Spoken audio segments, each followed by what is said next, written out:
내 컴퓨터 유튜브 강의 채널 방문을 진심으로 환영합니다. 자, 우리가 전번 시간에 강의했던 내용은 이제 주로 우리가 모니터용 SMPS에 그 5개 회로가 있다고 그랬죠. 첫 번째 회로가 우리가 EMI 필터, 두 번째가 1차 정류, 세 번째가 스위칭, 네 번째가 2차 정류, 다섯 번째가 피드백 이렇게 돼 있는데, 우리가 전번 시간까지는 뭘 배웠냐면은 1차 정류 부분을 배웠습니다. 1차 정류 부분의 목적은 뭐냐면 스위칭을 하기 위해서, 그죠? 스위칭을 하기 위해서 AC 220V를 인가받아서 대전압 콘덴서와, 그죠? 브리지 다이오드를 통해서 우리가 뭡니까? 그죠? 310V를 만들어서 FET 드레인에다 공급해 주는 단계가 바로 우리가 1차 정류 부분이라고 얘기를 했습니다. 그죠?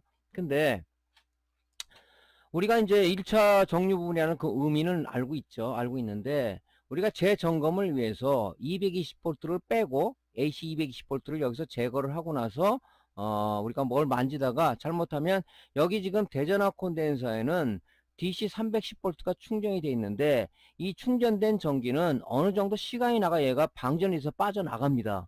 근데 이걸 방전을 안 시키고 뭐 우리가 잘못 만졌다가 감전당하는 경우가 굉장히 많이 있어요. 지금 아마 수리 입문하시는 분이나 수리를 지금 많이 하시는 분들도 깜빡깜빡해서 만졌다가 깜짝 놀래서 그런 경우가 있는데, 굉장히 이 220V 310V 여기 이 부분 만지면은 깜짝 놀랍니다. 그죠? 그래서 아무래도 뭐 전기가 감전돼서 기분 좋을 사람들은 아무것도 없잖아요. 굉장히 불쾌합니다. 그죠? 그래서 우리가 항상 재점검을 위해서, 그죠? 220V 코드를 빼고 나서는 반드시 뭐냐면, 여기 머금고 있는 전기를 바로 이런 대전압권 내에서 방전 지그에 의해서 얘를 빨리 빼내는 작업이 중요하다 이거죠. 그죠? 그래야 우리가 감전이 안 될 거 아닙니까? 그래서 뭐 이런 어떤 완성품 같은 경우들은 뭐 시중에 파는 것도 있지만 굳이 뭐 살 필요는 없고요. 주로 이제 뭐 대전압권 내에서 방전기를 만드는 소재들은 뭐 릴레이라든가 저항이라든가, 아니면 이제 우리가 많이 쓰는 인버터 쪽에 쓰는 고주파 트랜스 또는 인버터 트랜스라고 하는데, 이 부분을 많이 이용을 하죠. 근데 제일 간단한 방법은 그 인버터에 고주파 트랜스 쓰는 게 굉장히 간단합니다. 제일 좋아요. 그죠? 사용하기도 편리하고. 그래서 여러분들이 이걸 이용해서 만드는 것이 중요하다. 이 강의는 뭐 유튜브에 제작 방법에 대해서는 자세하게 올려놨습니다. 그래서 이걸 이용해서 여기 지금 머물고 있는 DC 310V 전기를 빨리 얘를 통해서 방전을 시켜서 우리가 이제 어떤 점검을 할 때 우리 몸에 감전이 되지 않게끔 하는 것도 생활화가 필요하다. 저 같은 경우는 초년시에 생활화가 안 돼가지고 감전을 많이 당했어요. 그 한번 감전이 당하고 나면 굉장히 기분이 불쾌하더라고요. 찜찜하고. 그래서 그 뒤로는 이제 뭐 장갑도 안 끼는 습관도 참 안 들여져 있고 막 그랬어요. 근데 여러분들이 이거 할 때는 항상 그 제전 장갑을 끼고 하는 습관도 필요할 것 같습니다. 그죠? 아무래도 우리가 스스로가 몸을 보호해야 되는 거지 남이 우리 몸을 보호해 주지는 않지 않습니까? 자, 그래서 그런 의미에서, 자, 여기 내용에 왜 이게 필요한지를 한번 여러분들한테 제 말씀을 한번 드리겠습니다. 모니터나 TV SMPS 고장 점검을 위해 AC 220V를 인가한 후 전원 코드를 제거할 경우 대전압 콘덴서에 DC 300V에서 450V 이상 충전되어 있어 다음 수리를 위해 방전을 시키지 않을 경우 감전의 위험이 있으므로 방전을 해야 하는데, 드라이버 팁 같은 수단을 이용해서 방전을 시킬 경우 소자가 문제가 생길 우려가 있으므로 데콘 방전기 지그를 제작하여 방전시키는 습관을 갖도록 하여야 한다. 글쎄 뭐 이거 우스갯소리, 옛날에는 이제 뭐 어떤 고수들 같은 경우는 이런 게 그냥 귀찮으니까 드라이버 팁을 갖다 대가지고 팍 해서 팍 튀게 방전을 시키고 그랬는데, 그거는 좋은 습관은 아니에요. 잘못하면은 여기 있는 이 소자들이, 전원 소자들이 데미지를 입을 수가 있습니다. 그런 거는 절대 여러분들이 해서는 안 되는 행위겠죠. 자, 그럼 어떻게 만드느냐? 만드는 방법은 이미 뭐 공지가 되어 있지만은 여러분 다시 한번 말씀을 드릴게요. 매장에 많이 버리잖아요. 뭐 립스보드라든가 아니면 우리가 이제 립스보드는 SMPS 파트와 인버터 파트가 통합되어 있는 건데 뭐 따로 분리되어 있는 인버터만 되어 있는 것도 있죠. 그런 부분들을 여러분들이 폐자재들을 많이 아마 갖고 있을 거예요. 많이 저는 주기적으로 버리는데 갖고 계신 분들은 자 어지간 그 인버터 쪽에 고주파 트랜스를 하나 띄세요. 떼어가지고 요걸 이용하는 겁니다. 그래서 여러분들 다 알고 계시겠지만 고주파 트랜스를 보면 코일이 조금 감겨진 부분이 1차 측이라고 보시면 되고요. 코일이 많이 감겨 있는 부분이 2차 측이에요. 트랜스 설명할 때 여러분들 말씀을 드렸죠. 왜냐면 트랜스는 상호 인덕턴스를 이용하는 거기 때문에 2차 측의 권선비에 따라서 전압이 많이 발생될 수 있고 강압도 할 수 있고 승합도 할 수 있는 거죠. 코일이 많이 감겨 있다는 건 뭡니까? 1차 측에 비해서 바로 승합의 개념이죠. 1차 측에 비해서 코일이 적게 감겨졌다는 건 뭡니까? 바로 강압에 전압을 다운하는 다운 개념입니다. 하지만 우리 인버터는 그죠? 인버터는 승합의 개념이죠. 그래서 코일이 굉장히 많이 감겨 있는 부분이 바로 2차 측입니다. 2차 측에 보면 단자가 리드가 2개가 나와 있는데 바로 요걸 이용하는 거죠. 그래서 준비물은 뭐냐면요. 고주파 트랜스 1개하고 그 다음에 여러분들이 뭐 테스타 리드봉을 활용해도 되는데 그건 우리가 그 좀 사용 편의성이 떨어지잖아요. 이런 같은 경우는 핀셋형 프로브가 좋죠. 이런 핀셋형 프로브.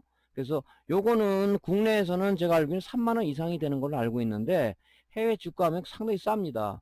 저도 요번에 한 5개 정도 해외 직구를 했는데 좀 이제 문제는 한 15일에서 20일을 기다려야 된다는 얘기죠. 그래서 여러분들도 요 주문할 때 한 5개 정도 있을 일이 좀 많아요. 어떻게 보면 테스타에 연결해서 쓸 수도 있고 그죠? 그래서 이런 것은 뭐 SMD 타입의 어떤 그 칩정 치코일, 그죠? 치콘덴서 질 때도 상당히 편리합니다. 그죠? 그래서 요거를 여러분들이 좀 준비를 하시고요. 그 다음에 이제, 고주파 트랜스를 요 핀셋 프롭에 고정하기 위해서 일종의 접착제인 글루건 다 갖고 계시죠? 그래서 이렇게 만들면 됩니다. 만드는 방법은 간단해요. 테스타 리드를 이용하던, 얘를 이용하던 가닥에 2개가 나와 있을 겁니다. 그죠? 그거를 여기 지금 고주파 트랜스 1차, 2차 단에 있는 리드 2개 아무데나 플러스 마이너스 극성이 없으니까 아무데나 붙여도 상관이 없습니다. 그죠? 아무데나 이렇게 붙여서 이렇게 글루건으로 딱 고정하면 상당히 심플한 우리가 이제 그 대전화 콘덴서 방전기가 제작이 되죠. 이게 이렇게 됩니다. 간단하죠? 예. 자, 그래서 이렇게 여러분들이 만들어 주시고요. 뭐 어떤 사람 릴레이 같은 걸 이용하는데 그것도 릴레이가 좀 크잖아요. 그러니까 제일 좋은 방법은 이게 써보니까 제일 좋더라고요. 방전도 금방 되고. 그래서 요거를 여러분이 사용을 하시고요. 자, 그럼 우리가 어떻게 방전을 시키느냐 다 알고 계시겠지만 자, 일단 우리가 220V를 인가하게 되면 그죠? 여기 이제 우리가 립스보드는 오토 방식이기 때문에 여기 대전하고는 충전이 됩니다. 310V가 그죠? 이걸 뺐을 때는 여기 계속 전기가 머물고 있단 말이죠. 그죠? 그래서 그걸 한번 동영상 한번 볼게요. 사용법 간단하죠, 뭐. 그죠? 자, 220V 인가하고 대전화 콘덴서에 제 전압을 재면 그죠? 300V 가까이 올라간단 말이죠. 그죠? 전기 코드를 뺐어요. 그럼 얘는 아직도 전기를 머금고 있단 말이죠. 자, 이때 대전화 콘덴서로 방전을 시키는 겁니다. 한 3초간 되고 있으면 바로 빠져버리죠.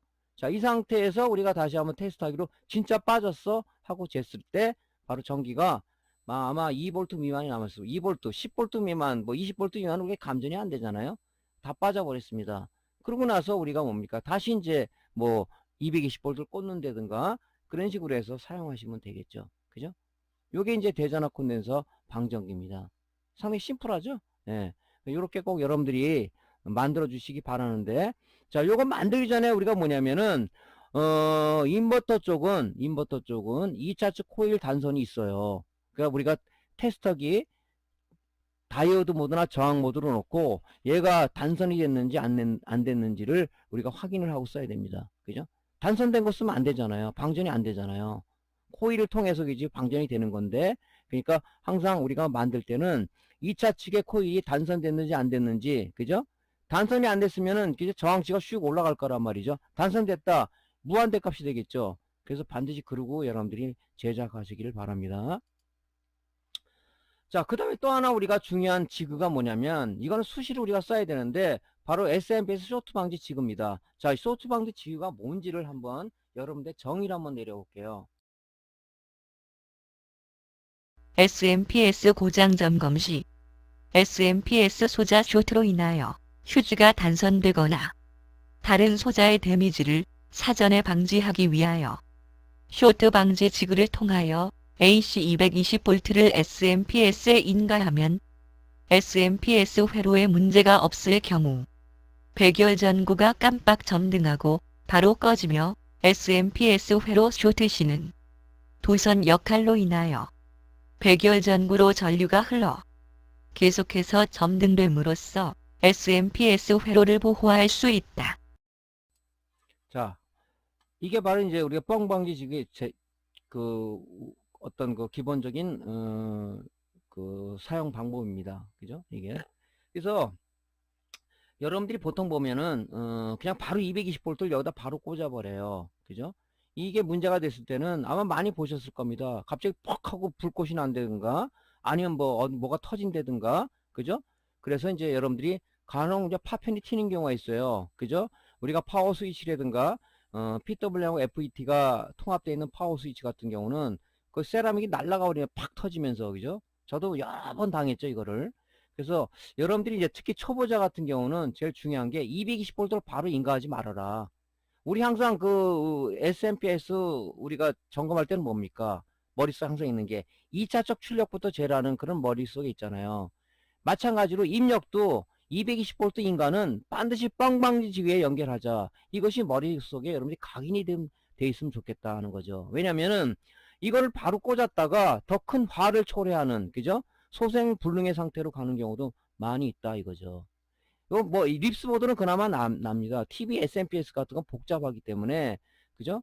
또 여러분들이 부품 구하고 이러려면 더 힘들잖아요. 그러니까 뻥방지 지그를 통해서 우리가 연결해서 그죠? 회로 보호를 최소한 해가지고 여기서 만약에 불이 들어오고 있다. 그럼 어디가 쇼트 난 겁니다. 그 쇼트 부분 찾기는 여러분들이 양부 판별법을 많이 알려줬잖아요. 그걸 우리가 이제 해서 찾으면 되겠죠. 그러니까 사전에 그죠? 큰 문제를 좀 적게 만들자는 것이 그 의미죠. 회로도는 간단해요. 이렇게 여러분들이 저는 이제 이렇게 지그를 사용하기 편리하게 좀 더 이렇게 만드는데 여러분들께 대충 만드시는 분도 있더라고요. 우리 지금 공식 카페에 보면은 참 아주 그 성의 있게 만드시는 분도 많아요. 그래서 여러분들이 그죠? 그 우리가 남의 거를 모방하는 것은 나쁜 것은 아닙니다. 그죠? 그래서 그거를 좀 이용해서 편승 발전시켜서 좀 더 자기만의 어떤 그 특화된 그죠? 지그를 만드시는 게 중요합니다. 저 같은 경우는 이 지그라는 게 뭐냐면요. 본인이 어떤 그 자꾸 저 사람 실력이 좋아서 만드는 게 아니냐 그런 것을 떠나서 우리가 일을 하다 보면 뭔가 불편함을 느낍니다. 불편함을 느끼다 보면 뭘 자꾸 만들게 되는데 개선을 하게 되는 건데 옛날에 에디슨이 그러잖아요. 달걀을 뭐 품고 있다가 뭐 무슨 생각을 하고 하도 많은 골똘히 하다 보니까 너 뭐 아침 먹었냐 그럼 내가 먹었는지 안 먹었는지 모르는 그렇게 어떤 연구에 빠져서 뭐 천재 과학자가 됐지 않습니까? 우리도 마찬가지예요. 하다 보면은 뭐 과학자라는 게 딴 거 있겠습니까? 하다 불편하면 자꾸 개선을 하는 거죠. 기존에 있는 장비를 가지고 어떻게 하면은 두 개를 한 개로 합쳐서 우리가 좀 더 편리하게 만드느냐 이런 데 차관을 두게 되면 좋은 거죠. 그러면 이왕이면 당혹치 말하고 좀 예쁘게 만드는 게 좋겠죠. 왜냐면 저 매장에는 많은 손님들이 오시고 또 테스트하는 거 보시는 분도 있어요. 그 다음 좀 이쁘게 만들어 놓으면 그죠? 아무래도 우리가 전시 효과도 있지 않습니까? 그래서 저는 이렇게 좀 이왕 만드는 거 예쁘게 만듭니다. 그래서 이런 식으로 회로도인데 간단하죠? 그죠? 이런 회로도를 이용해서 만들면 되는데 재료는 이제 보면 뭐 100일 정도는 있어요. 60W 100일 정도는 있어야 되고요. 그죠? 그 다음에 이제 뭐 네온 시소 스위치가 하나 있어야 되고 배선 있어야 되고 그 다음에 이제 가능한 볼트메타가 있으면 더 좋겠죠? 전에 들어가는 거. 뭐 그건 여러분들이 이제 나름대로 만드세요. 어떻게 만들든 간에 저 같은 경우는 뭐 이렇게 만들었다. 근데 이제 이게 이 전구가 바깥으로 나와 있으니까 툭 치면 깨지니까 요걸 제가 안에다 집어넣을까 하다가 좀 너무 공간이 켜서 안 집어넣는데 여러분들은 요 전구 보호를 위해서 요 아크릴판 안쪽으로다가 또 집어넣는 것도 좋겠죠. 그죠? 요거 말고 전구가 60W가 그래서 테스트는 안 해봤는데 이 고추다마처럼 생긴 게 있어요. 그게 가능할지는 잘 모르겠습니다. 그럼 안에다가 장착을 하면 깔끔하게 되겠죠. 그래서 요게 바깥에 노출이 돼 있으면은 서로 툭 좀 깨지니까 그죠? 터지니까 아무래도 좀 보호가 좀 덜 되겠죠. 아니면 여기다 망 같은 거 요 보호망도 팔아요. 보호망 이렇게 철사로 된 거. 보호망을 뒤집어서 씌워도 관계는 없고요. 그러니까 하다 보면 자꾸 아이디어가 나옵니다. 그죠? 그래서 이렇게 만드시면 되고요. 자, 뭐 방금 조금 전에 설명했죠. 220V 여태까지 여기다 바로 다이렉트로 꽂았단 말이죠. 이 뻥방지 콘센트 있죠. 220V는 뻥방지 직으로 입력으로 들어가는 겁니다. 그죠? 그러면 우리가 모든 SMPS 이런 데 어디 꽂냐? 입력 전원은 여기 뻥방지 콘센트 여기다가 꽂는 거죠. 여기다 꽂지 말고 여기다 꽂으라는 얘기죠. 그죠? 220V 플러그를. 그래서 이제 우리가 쓰시면 됩니다. 그죠? 요거는 필수품이에요. 우리 수리하시는 분들이나 뭐 수리가 아니더라도 뭐 설계하시고 뭐 어떤 제작하시는 분들도 이런 건 좋죠. 회로를 보호하는 거니까. 그래서 요게 이제 필요하니까 여러분들이 하시면 되고요. 자, 뻥방지 사용법을 한번 볼게요. 진짜 이게 어떻게 회로가 이용되는지. 자, 일단은 220V를 이제 여기다가 뻥방지에다가 입력을 넣겠죠. 그죠? 이 전원 스위치를 만들어 놨죠, 저는. 예. 자, 넣습니다. 그러면 지금 연기 연결돼 있잖아요. 깜빡하고 말죠. 이건 정상이 회로 쇼트 아니라는 얘기입니다. 그죠? 자, 일단 했으니까 껐으니까 방전을 시켜줘야겠어요.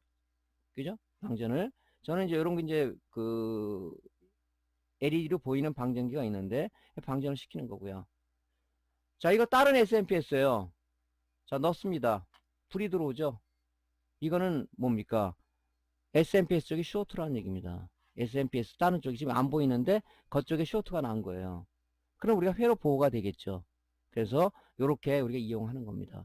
만약에 이렇게 쇼트나 꽂았다 그러면은 이쪽에 SMPS 파트 쪽에 어떤 소자가 또 데미지가 있을 거란 말이죠.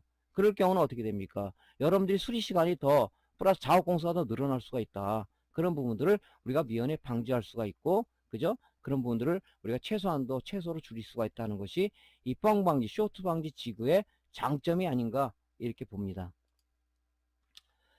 자, 오늘은 이제 우리가 세 번째 단계인 스위칭 회로에 대해서 좀 짚고 넘어가겠습니다. 자, 스위칭 회로의 동작 원리는 뭡니까?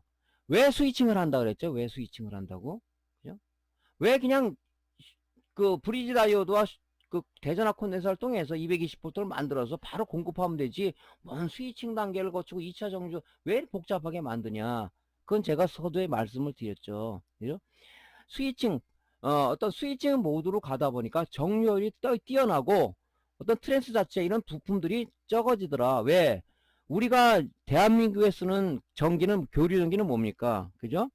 220V 주파수가 60Hz 상용 주파수가 60Hz를 쓰는 거죠. 60Hz를 그대로 트랜스에 적용하다 보니까 상당히 그 트랜스의 부피가 커지더라. 그죠? 그렇다면 뭡니까? 현대사회는 소형화, 경량화, 그죠? 그런 추세에 발맞춰서 우리가 참 이게 문제가 있다.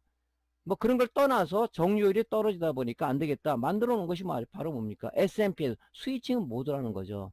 그래서 그 이념은 우리가 DC를 AC로 바꿔서 그죠? 트랜스에 가해서 우리가 다시 교류를 정류에 쓰는 방식이다. 그죠? 그러다 보니까 상당히 효율이 뛰어나더라. 그래서 이제 이 스위칭 단계를 거치는 겁니다. 조금 전에 우리가 1차 정류를 말씀드렸죠. 그죠? 220V를 받아서 EMI 필터를 통해서, 그죠? 우리가 그 브리지 다이오드와 대전압 콘덴서를 통해서 DC 310V를 만들어주면은 스위칭을 하기 위해서 어디로 들어가는 거죠? 이게? 어디로 들어가죠? 310V를 만들어서 요게 트랜스 1차단을 타고 바로 FET, 드레인에 딱 대기하고 있는 겁니다. 드레인에. 그죠? 자, 이 스위칭 회로는 뭡니까? PWM 방식으로, 그죠? 펄스 위드 모듈레인 방식으로 FET 게이트에 일정 펄스를 인가해서 FET의 드레인에 걸려있는 310V를 온오프를 반복해서 DC를 AC화해서 트랜스 1차 측에 공급하기 위한 회로가 바로 이게 스위칭 회로입니다. 스위칭 회로. 그러니까 자 310V가 대기하고 있지만 FET 특성은 뭡니까? FET 특성은 310V가 대기하고 있어서 우리가 바로 소스에서 드레인을 흐르냐 전기가 안 흐르죠. 왜? 이 FET라는 그죠? FET라는 트랜지스터는 이 게이트에 어떤 신호가 들어와야 우리가 그 게이트가 열린다 하는 그 개념이 여러분들 머릿속에 서 있어야 돼요. 뒤에서 좀 말씀드리겠지만 그래서 이 게이트에다 어떤 온오프 신호를 주는 게 뭐예요? 여기서 주는 게 얘가 지금 동작을 여기서 소스에서 드레인 소스로 흐르려면 그죠? 여기 어떤 신호가 들어와야 되죠. 온타임과 오프타임에 이 신호가 들어와야 된단 말이죠. 그죠? 이게 스위칭이죠? 자, 플러스 신호, 마이너스 신호. 그러니까 이게 1이냐, 0이냐, 1이냐, 0이냐. 껐다 켰다죠. 요 신호를 어디서 만들어주냐? 바로 여기 PWM에서 우리가 신호를 만들어주는 겁니다. 자, 220V인가 하면 PWM에 VC 전압이 가해진단 말이죠. VC 전압이 여기, 그죠? 5번 단자로 VC 전압이 가해져요. VCC만 가해지면 PWM은 바로 펄스 발진을 시작합니다. 온오프 신호를 얘가 펄스를 내기 시작을 해요. 내기 시작했다는 얘기는 뭡니까? 바로 FET 게이트에다가 걸어주는 거죠. 자, 온타임과 오프타임. 껐다 켰다 하니까 이게 어떤 현상이 일어나냐? DC가 바로 AC 형태로 변화하는 이 교류 형태 신호로 변하더라. 왜 교류 형태를 왜 바꾸겠어요? 바로 트랜스 때문에. 이 트랜스라는 것은 상호 인덕턴스를 우리가 이용한 거다. 즉, 항상 1차 측에 이 변화하는 신호를 줬을 때 얘는 동작을 하더라. 그게 바로 우리가 뭡니까? 트랜스의 원리입니다. 원리. 직류를 가해주게 되면 얘는 2차 쪽으로 유도기전이 발생이 안 돼요. 변하는 전류를 주다 보니까 상호 인덕턴스에서 2차 측에 어떤 유도기전력이 나오더라. 이 유도기전력은 코일 감은 권선수에 따라서 승합도 할 수 있고 강압도 할 수 있더라. 그죠? 근데 우리는 SMPS는 뭡니까? 강압의 개념이죠. 그죠? 5V, 12V라는 건 강압의 개념이죠. 그래서 코일을 적당선 감아가지고 5V가 나오는 권선, 12V 나오는 권선을 감아 놓은 겁니다. 그죠? 이러다 보니까 우리가 어떤 그 원리를 갖냐면은, 그죠? 바로 여기서 이제 1차 정류로 해서, 그죠? 여기 스위칭 단계에서 바로 이제 DC를 AC화 해가지고 우리가 다음 2차 정류를 하기 위한 우리가 이 단계를 여기서 가는데, 여기 중심 소자는 바로 뭡니까? 바로 이 PWM하고, 그죠? PWM하고 요 PWM하고 FET더라. 그죠? 이 굉장히 중요한 역할을 합니다. 그죠? 예. 그죠? 그 다음에 이제 부수적으로 우리가 이제 뭐가 있냐면 여기 션트 저항이라는 게 있는데, 이 션트 저항은 뭡니까? 우리가 FET 게이트에 신호를 가해주게 되면 급격히 드레인의 소스 흐르는 그런 어떤 서지 전압이 흐를 수가 있어요. 그거를 션트 저항이 얘가 막아주는 역할을 하는 거죠. 션트 저항이. 그래서 여기 션트 저항도 많이 나가죠. 1옴 미만, 그죠? 1옴 미만에 1와트 내지는 2와트짜리를 많이 쓰죠. 그것도 많이 나갑니다. 그죠? 자, 그래서 이 회로를 여러분들이 잘 머릿속에 알고 있어야 돼요. 이게 이제 어디로 연결되냐면은 TV SMPS 쪽에 스탠바이어를 쪽 설명할 때 또 이 회로가 또 나옵니다. 여러분들이 잘 이 구조를 알고 있어야 되겠죠. 그 다음에 또 우리가 부수적으로 좀 말씀드린다면, 이 PWM이라는 애는, 그죠? PWM은 VC 전압을 제대로 공급 안 해주면 동작이 안 돼요. 그래서 항상 아주 일정한 직류 전기를 공급해 주기 위해서 여기 트랜스 보통 1차 측에서 탭을 하나 따가지고 이렇게 와서 여기 지금 뭡니까? 콘덴서하고 제너 다이오드가 있죠? 얘를 통해서 항상 일정한 전압을 공급해 줘야 됩니다. 여기다가. 그죠?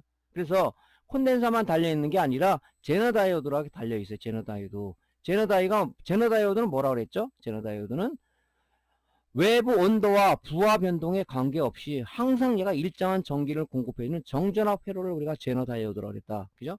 그 얘기 정의를 내려줬죠. 그죠? 그게 만약에 10V용이다. 외부에서 20V가 들어오던 30V가 들어오던 항상 10V만 우리가 고르게 내주는 회로란 말이죠. 5V가 들어왔다. 5V밖에 안 나오겠죠, 여기는. 그죠? 그러니까 항상 이쪽에서 뭐 20V가 나오든가 30V가 나오든가 얘가 10V용 제너라고 했다면 10V밖에 안 나오는 거예요. 그죠? 그렇기 때문에 여기서 어떤 전압이 약간 출렁거리더라도 얘가 항상 이 전압을 유지해 준다. 그래서 이런 정밀을 요하는 VC단에는 반드시 제너 다이오드 연결되어 있는데, 어떤 또 SMPS는 제너 다이오드가 아니라 그냥 패스트 리카버리 다이오드라고 그냥 일반 다이오드가 달려 있는 것도 있어요. 이렇게. 그죠? 근데 대부분이 이제 제너 다이오드가 달려 있죠. 이렇게. 그래서 이제 요 제너 다이오드도 많이 나가요. 어떤 쇼트가 되면. 물론 여기 션트 저항도 나가고 여기도 나가지만 제너 다이오드도 많이 나갑니다. 그죠? 제너 다이오드가 나가면, 그죠? 전압이 간다 그래도 뭡니까? 쇼트가 되면 뭡니까? 출렁거리겠죠, 전압이. 그죠? 또 여기 뭡니까? 여기 47 마이크로짜리를 많이 쓰는데 이게 이제 뭐 PWM VCC 콘덴서다 이렇게 뭐 표현하는 사람도 있어요. 요것도 이제 용량 감퇴가 돼서 나가는 경우가 있습니다. 그래서 우리 2차 측에 콘덴서를 갈 때는, 그죠? 갈 때는 여기 지금 여기 PWM VCC 콘덴서 47 마이크로짜리를 더 하나 갈아주는 센스가 필요하다 하고 여러분들에게 말씀을 드립니다. 그죠? 그래서 요 부분, 중요한 부분은 PWM, FET, 그 다음에 요 션트 저항, 그 다음에 요 PWM 콘덴서, 제너 다이오드, 요런 것들을 우리가 잘 좀 눈여겨봐야 된다. 물론 여기에 연결되어 있는 요런 다이오드 같은 것도 나가요. 그죠? 여러분들이 양극 판별하는 건 간단하죠? 그죠? 다이오드 모드로 놓고 쟀을 때 0.5V 미만, 0.00이다, 쇼트, 0.5 미터다, 0.43 나온다, 용량 감퇴, 교체. 여러분들이 머릿속에 있어야 됩니다. 그거는. 자, 그래서 얘의 중심 소자는 바로 이런 것들이죠. 그죠? PWM, FET, 제너다이오드, 션트장, 트랜스다. 그죠? 중요한 소자들이죠, 여기서. 네. 자, 그래서 요 회로는 여러분들이 머릿속에 조금 익히고 있는 게 중요할 것 같습니다. 자, 그러면 우리가 중심 소자가 FET라고 얘기했었죠? 자, 그러면 이 FET라는 것을 좀 알아봅시다. FET는 표기명이 D가 아니죠, 이게? 네, 이건 잘못됐죠? 자, FET 정의에 대해서 한번 우리가 짚고 넘어가도록 하겠습니다.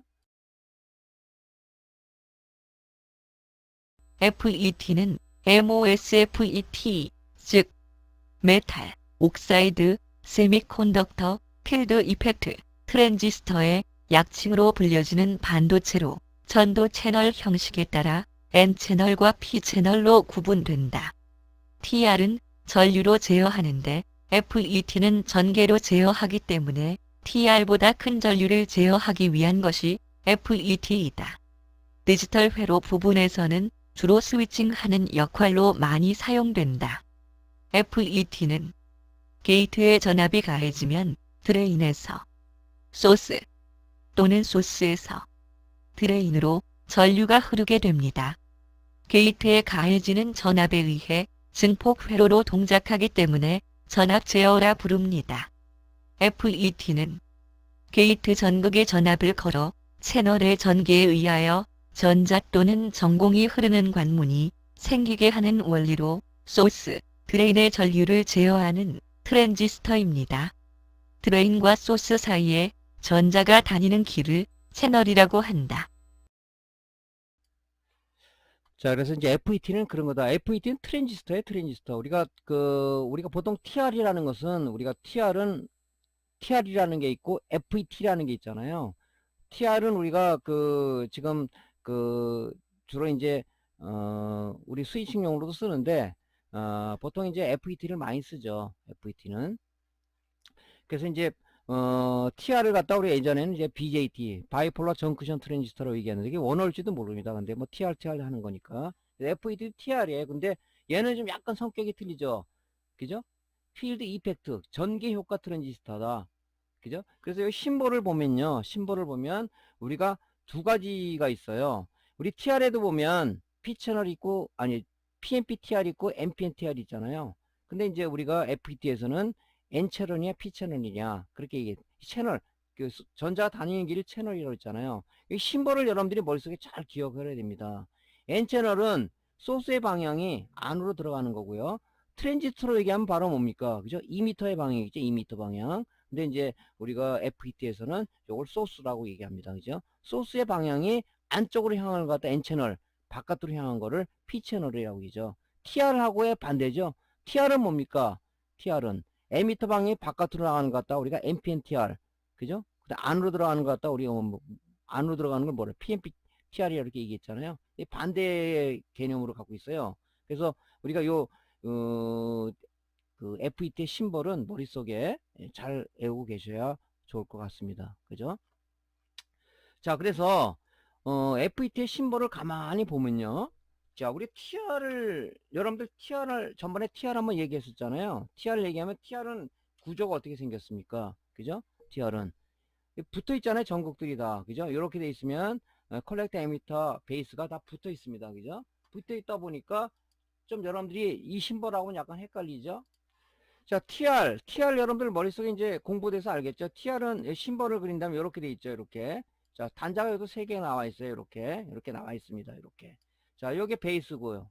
요게 컬렉터고, 이게 2m예요. 그죠?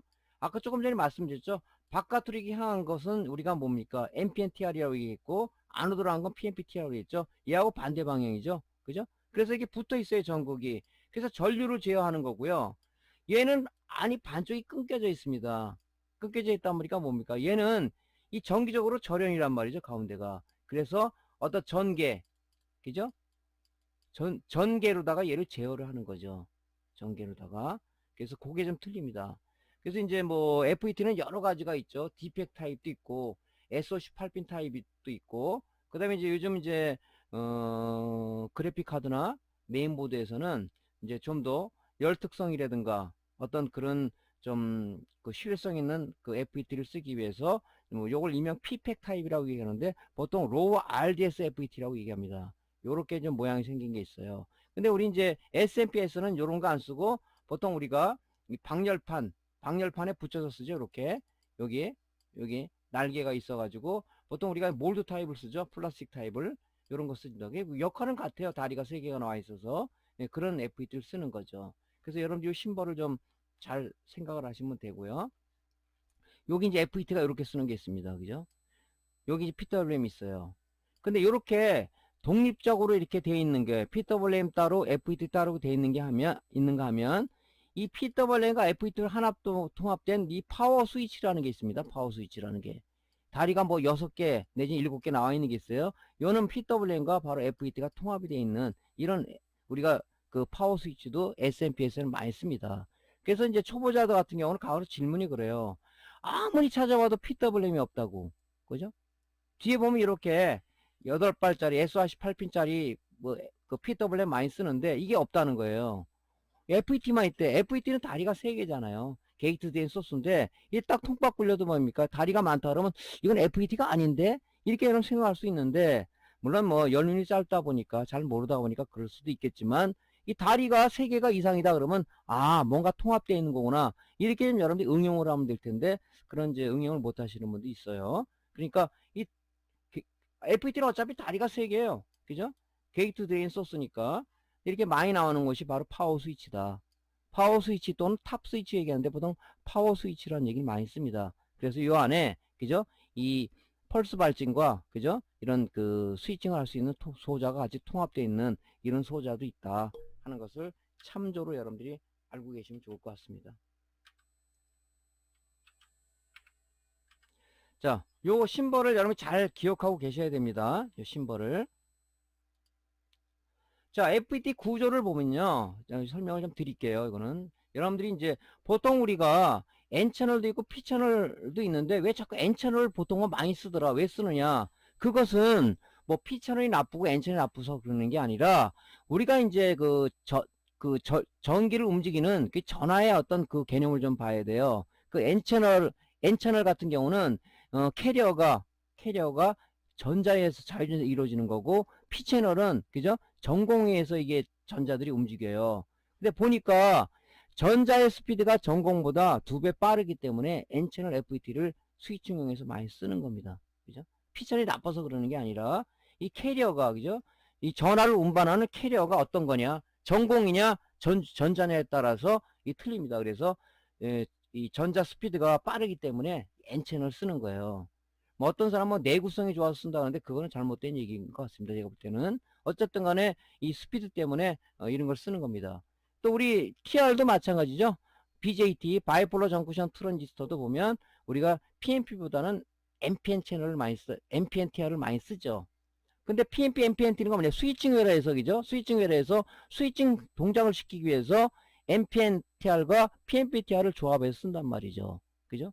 그 TV에서 바로 메인 스위칭 회로가 바로 PNPTR과 NPNTR을 조합을 해서 포토커플러하고 조합해서 바로 메인 스위칭 회로를 만드는 이유가 그거예요. 그때는 이제 PNPTR을 쓰게끔 돼 있죠. 어쩔 수 없이 신호를 우리가 스위칭을 하기 위해서. 그래서 이런 구조를 갖고 있다. 조금 전에 말씀드렸지만은 항상 다리가 3개가 있다는 거죠. 게이트, 드레인, 소스인데 바로 게이트와 드레인과 소스 사이에는 바로 절연 영역으로 돼 있다. 끊어져 있다, 얘가. 그래서 우리가 전개로 제어한다. 전개로 제어한다는 의미가 바로 그겁니다. 자, 이게 왜 전개로 제어를 하느냐? 그거 구조를 좀 보면요. 자, 일단 N채널 FET만 하나 얘기를 드릴게요. 요거 말고 요 구조를. 자, N채널 FET는 어떻게 만들었냐면요. 기본이 되는 베이스가 뭐냐면 P형 반도체라는 얘기죠. P형 반도체. P형 반도체에다가 N형 반도체 두 개를 갖다가 접목을 시켜 놓은 거예요. 그죠? 접목을 시켜 놓은 겁니다. 그래서 이 N형 반도체를 갖다 하나는 소스라는 다리를 하나 빼놓고 하나는 뭡니까? 하나 소스가 하나 드레인 다리를 빼놓은 거예요. 가운데는 끊어졌죠. 끊어지게 만들려면 이 가운데, 그죠? 요 가운데는 뭡니까? SiO2라는, 그죠? 이산화규소를 갖다가 절연층을 하나 만들고, 그죠? 전극을 붙이기 위해서 여기, 그죠? 실리콘 게이트라는 메탈 형식의 그, 그, 물체를 둬가지고 여기다 전극 하나 뺐어요. 전극을. 이게 바로 게이트입니다. 게이트. 그죠? 그래서 우리 전압을 가하게 주면, 그죠? 우리가 뭡니까? 한해 전압을 가하게 해주면, 뭡니까? 어떤 자석 그런 성분이 생기잖아요. 그죠? 그죠?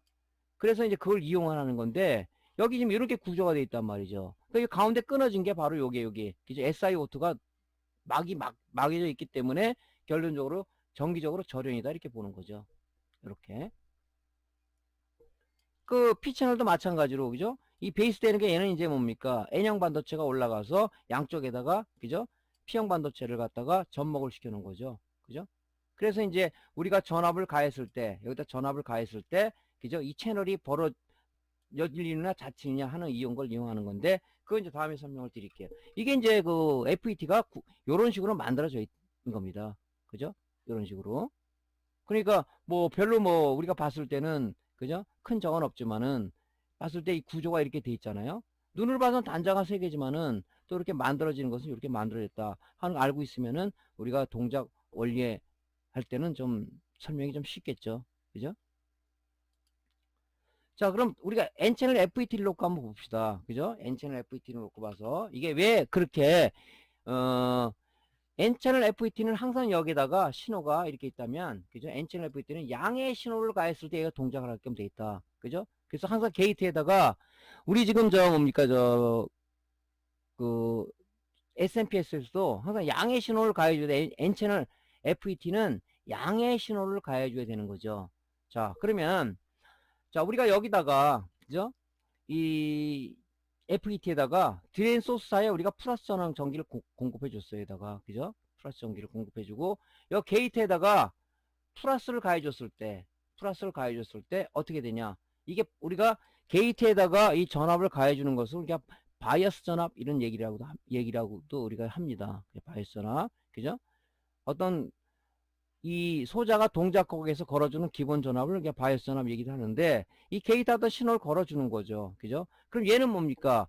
이 FET가 구조가 P형 반도체를 베이스로 한다 그랬죠? P형 반도체에다가 N형 반도체 두 개를 접속했다. 그럼 P형 반도체는 뭡니까? 플러스 정기적 특성을 띤 우리가 반도체다. 그렇게 얘기했었죠? 그죠? 자, 그러면은 여기다 플러스 전기를 가해줬습니다. 여기다 플러스 전기 가해줬어요. 그러면 뭡니까? 소스에서 드레인 소스 전기가 흐르겠죠, 이렇게. 왜 흐릅니까? 자, 쿨롱의 법칙에 의해서 같은 극성기 전하는 청력이 작성하고 다른 극성의 전기는 잡아당기는 인력이 작용한다. 이게 쿨롱의 법칙입니다. 이 법칙에 의해서 우리가 법칙을 논하자면 그렇다는 얘기입니다. 자, 플러스니까 반발이잖아요. 그죠? 반발. 그죠? 같은 극성기 전하는 밀처럼 밀치는 청력이 발생되니까 이 채널이 벌어지는 거예요. 이 가운데는 전기적 절연이었죠. 이산화규소가 들어가 있는 겁니다. 이게 메탈이잖아요. 여기다 플러스를 가해주니까 얘도 플러스 적기적 특성을 쓴 거, 얘도 플러스니까 이 채널이 벌어지는 거죠. 이렇게 벌어지는 겁니다. 채널이 열리니까 통하는 거예요. 이렇게. 그래서 항상 우리가 N채널 FET 게이트에다가 항상 플러스 바이어스 전압을 걸어준다는 의미가 바로 이겁니다. 이 그림을 봐서는. 그죠? 그래서 채널이 열리니까 전기가 흐르는 겁니다. 그죠? 쿨롱의 법칙에 의해서. 자, 그러면 여기다 마이너스 전압을 가해주면 어떻게 되냐? 자, 이 P형 반도체는 플러스 정기적 특성을 띤 반도체라고 했습니다. 거기다 마이너스를 가해줬어요. 그러면 쿨롱의 법칙에 의해서 다른 극성기 전환은 어떻게 됩니까? 잡아당기는 인력이 작동한다. 자, 이 닫히겠죠, 여기다. 물려버리겠죠? 전기가 갈 수가 없잖아요. 채널이 막혀버리는 겁니다. 그래서 전기가 안 흐른다. 이게 바로 그 FET의 기본적인 동작 원리입니다. 동작 원리. 그래서 항상 이 게이트에다가는 항상 양의 신호를 가해줘야 된다. 그죠? 그럼 P채널은 어떻게? P채널 FET는 뭡니까? 양의 신호를 가해주면 안 되겠죠. 왜? 기본 베이스가 바로 N형 반도체다 보니까. 그죠? N형 반도체다 보니까. 그러니까 전기적 특성 마이너스 띄고 있으니까. 하기 위해서 항상 마이너스 전압을 걸어줘야 같은 극기는 반발하니까 열리겠죠. P채널에서는. 그래서 항상 P채널에서는 게이트에다가 음의 신호를 가해준다는 것이 바로 이제 FET 동작 원리입니다. 요걸 여러분들이 머릿속에 잘 연상하고 있으면은, 아, 거기다 왜 전압을 가해줘야 열립니까? TR에서는 왜 베이스에 전기를 가해줘야 됩니까? 이런 이제 어떤 의구심이, 미스테리가 풀리겠죠. 그죠? 이거 이해되시죠? 요걸 여러분들이 잘 이해를 하고 계셔야 돼요. 그죠? 그래서 이 전개로다가 제어를 하는 거. 여기 이제 여기 절연층이기 때문에, 예. 전압을 가해주게, 어떤 도설에 전기를 가해주게 되면 이 전개라는 게 발생되지 않습니까? 거기에 의해서 우리가 이 쿨롱의 법칙에서 당기고 밀었다 당기고 밀었다 당기는 그런 스위칭이라는 게 뭡니까? 얘를 닫았다가, 그죠? 열었다가 닫았다 열었다 닫았다 열었다 하는 게 그게 스위칭 아니에요? 전기를 이 채널을 통해서 갔다 안 갔다 갔다 안 갔다 하는 게 바로 우리가 이제 스위칭이라는 얘기죠. 그죠? 자, 요 동작 원리를 여러분들이 머릿속에 잘 좀 이해를 했으면 좋겠습니다. 자, FET 양부 판별을 어떻게 하느냐. 그죠? 이건 여러분들이 늘상 많이 해봤죠. 그죠? 어떤 계측키는 여러분 다기능 테스터도 있고요. 디지털 테스터기도 있고, 저가형 스마트 트위저가 있는데, 이제 간단하게 생각합시다. 이런 것들은 그냥 디지털 테스터기로 하자고. 디지털 테스터기로. 그죠? 디지털 테스터 간단하잖아요. 다이오드 모드 놓고 재면 되니까. 그죠? 그래서, 요렇게 측정을 하는 거예요. 근데, 뭡니까? 이 계측기들은 약간의 정밀도 차이는 있어요. 그죠? 정밀도 차이는. 근데 글쎄 제가 사용해 본 바로는 그렇게 많은 그런 차이는 아닌 것 같습니다. 그래서 여러분들한테 항상 얘기가 뭡니까? 심볼을 잘 보라 그러죠. 심볼을. 그죠? N채널 FET는 어떻게 해요? 소스방이 안쪽으로 들어간다 그랬죠? 그런데 결론적으로 뭐냐? 결론적으로. 자, 전기가 여기서 이렇게 흐른다. 그죠? N채널은. P채널은 뭡니까? 여기서 이렇게 흐른다. 화살표 방향이니까. 그러니까 얘가 플러스 방향이 되고 얘가 마이너스 방향이 되겠죠. 여기는 뭡니까? 여기가 플러스 방향이 되고 마이너스 방향이 되겠죠. 그럼 답은 다 나왔잖아요. 그죠? 답은 다. 이거 FET는 뭐냐? 한쪽 방향으로만 전리를 흐를 수가 있어요. 여긴 정기적으로 절연이기 때문에 소스에서 드레인을 흐르든가 드레인 소스를 흐르든가 그죠? 그게 뭡니까? N채널이냐 P채널이냐? 한쪽 방향으로만 전기가 흐르는 거예요. 한쪽 방향으로만 했을 때 0.5V 이상의 정상이다. 그죠? 소스에서 드레인 소스 간의 전압이 0.5V만 나오면 끝나는 거예요. 다른 쪽 쟀을 때 나오면 안 돼요. 왜? 정기적으로 절연이잖아요. 여기하고 여기 통한다는 건 쇼트라는 개념이죠. 쇼트라는 개념. 그래서 우리가 심벌을 잘 여러분들 이해하라는 게 그겁니다. 여기만, 그죠? 여기만 돼 있잖아요. 여긴 정기적으로 절연 아닙니까? 그죠? 그러니까 여기만 나오면 된다는 얘기예요. 여기하고 여기가 나온다는 얘기는 결론적으로 회로가 붙었다. 이거 붙었다. 쇼트라는 얘기입니다. 쇼트. 0.001, 0.000, 그죠? 다이오드 모드로 놓고 쟀을 때. 그러니까 이 심벌을 보면 답이 그냥 나오죠. 그죠? 초보자들은 이제 이런 건 모르기 때문에 잴 때 어려움은 있겠지만, 이제 이런 요령이 있다. 그래서 여러분들이 이제 이런 거, 다이오드나 아니면 TR이나 FET 잴 때는 그냥 여러분들이, 이건 항상 여러분 몸에 옆에 있잖아요. 디지털 테스터로 재는 것이 스트레스를 좀 덜 주는 길입니다. 자, 근데 우리가 FET를 여러분들이 지금 요거는 여러분들이 메인보드라든가 아니면 이제 그 노트북 메인보드 FET SR18핀이라든가 뛸라 그러면은 초보자 같은 경우는 요즘은 이제 솔더링 납들이 무연납을 쓰기 때문에 상당히 높은 온도를 줘야 이게 뛸 수가 있어요. 또 뛸 수가 있지만은 또 여러분들이 이제 오래되면 납이 산화가 되면 잘 안 떨어집니다. 그죠? 안 떨어져요. 자, 그래서 일단은 우리 이 실장 상태에서 지지신공이라는 그 부분에 정의를 좀 내리고 강의를 좀 진행하도록 할게요. SMPS의 많은 고장 부분을 차지하고 있는 파트로는 스위칭부의 고장인데 스위칭부의 중심 소자 중 FET 분량이 많다. 양부 측정을 위해 PCB에서 탈거 시 FET가 방열판에 나사로 고정되어 있어 나사를 제거할 때 공간이 협소한 관계로 일반 드라이버를 사용할 경우 나사가 풀리지 않거나 나사가 망가지는 사례가 많으므로 슬림 옵셋 드라이버를 사용해서 나사를 해체하고 소자를 디솔더링하는 일련의 작업이 번거롭다. 그래서 PCB에서 FET 소자를 탈거하지 않고 측정할 수 있는 노하우가 있는데 일명 지지신공이다.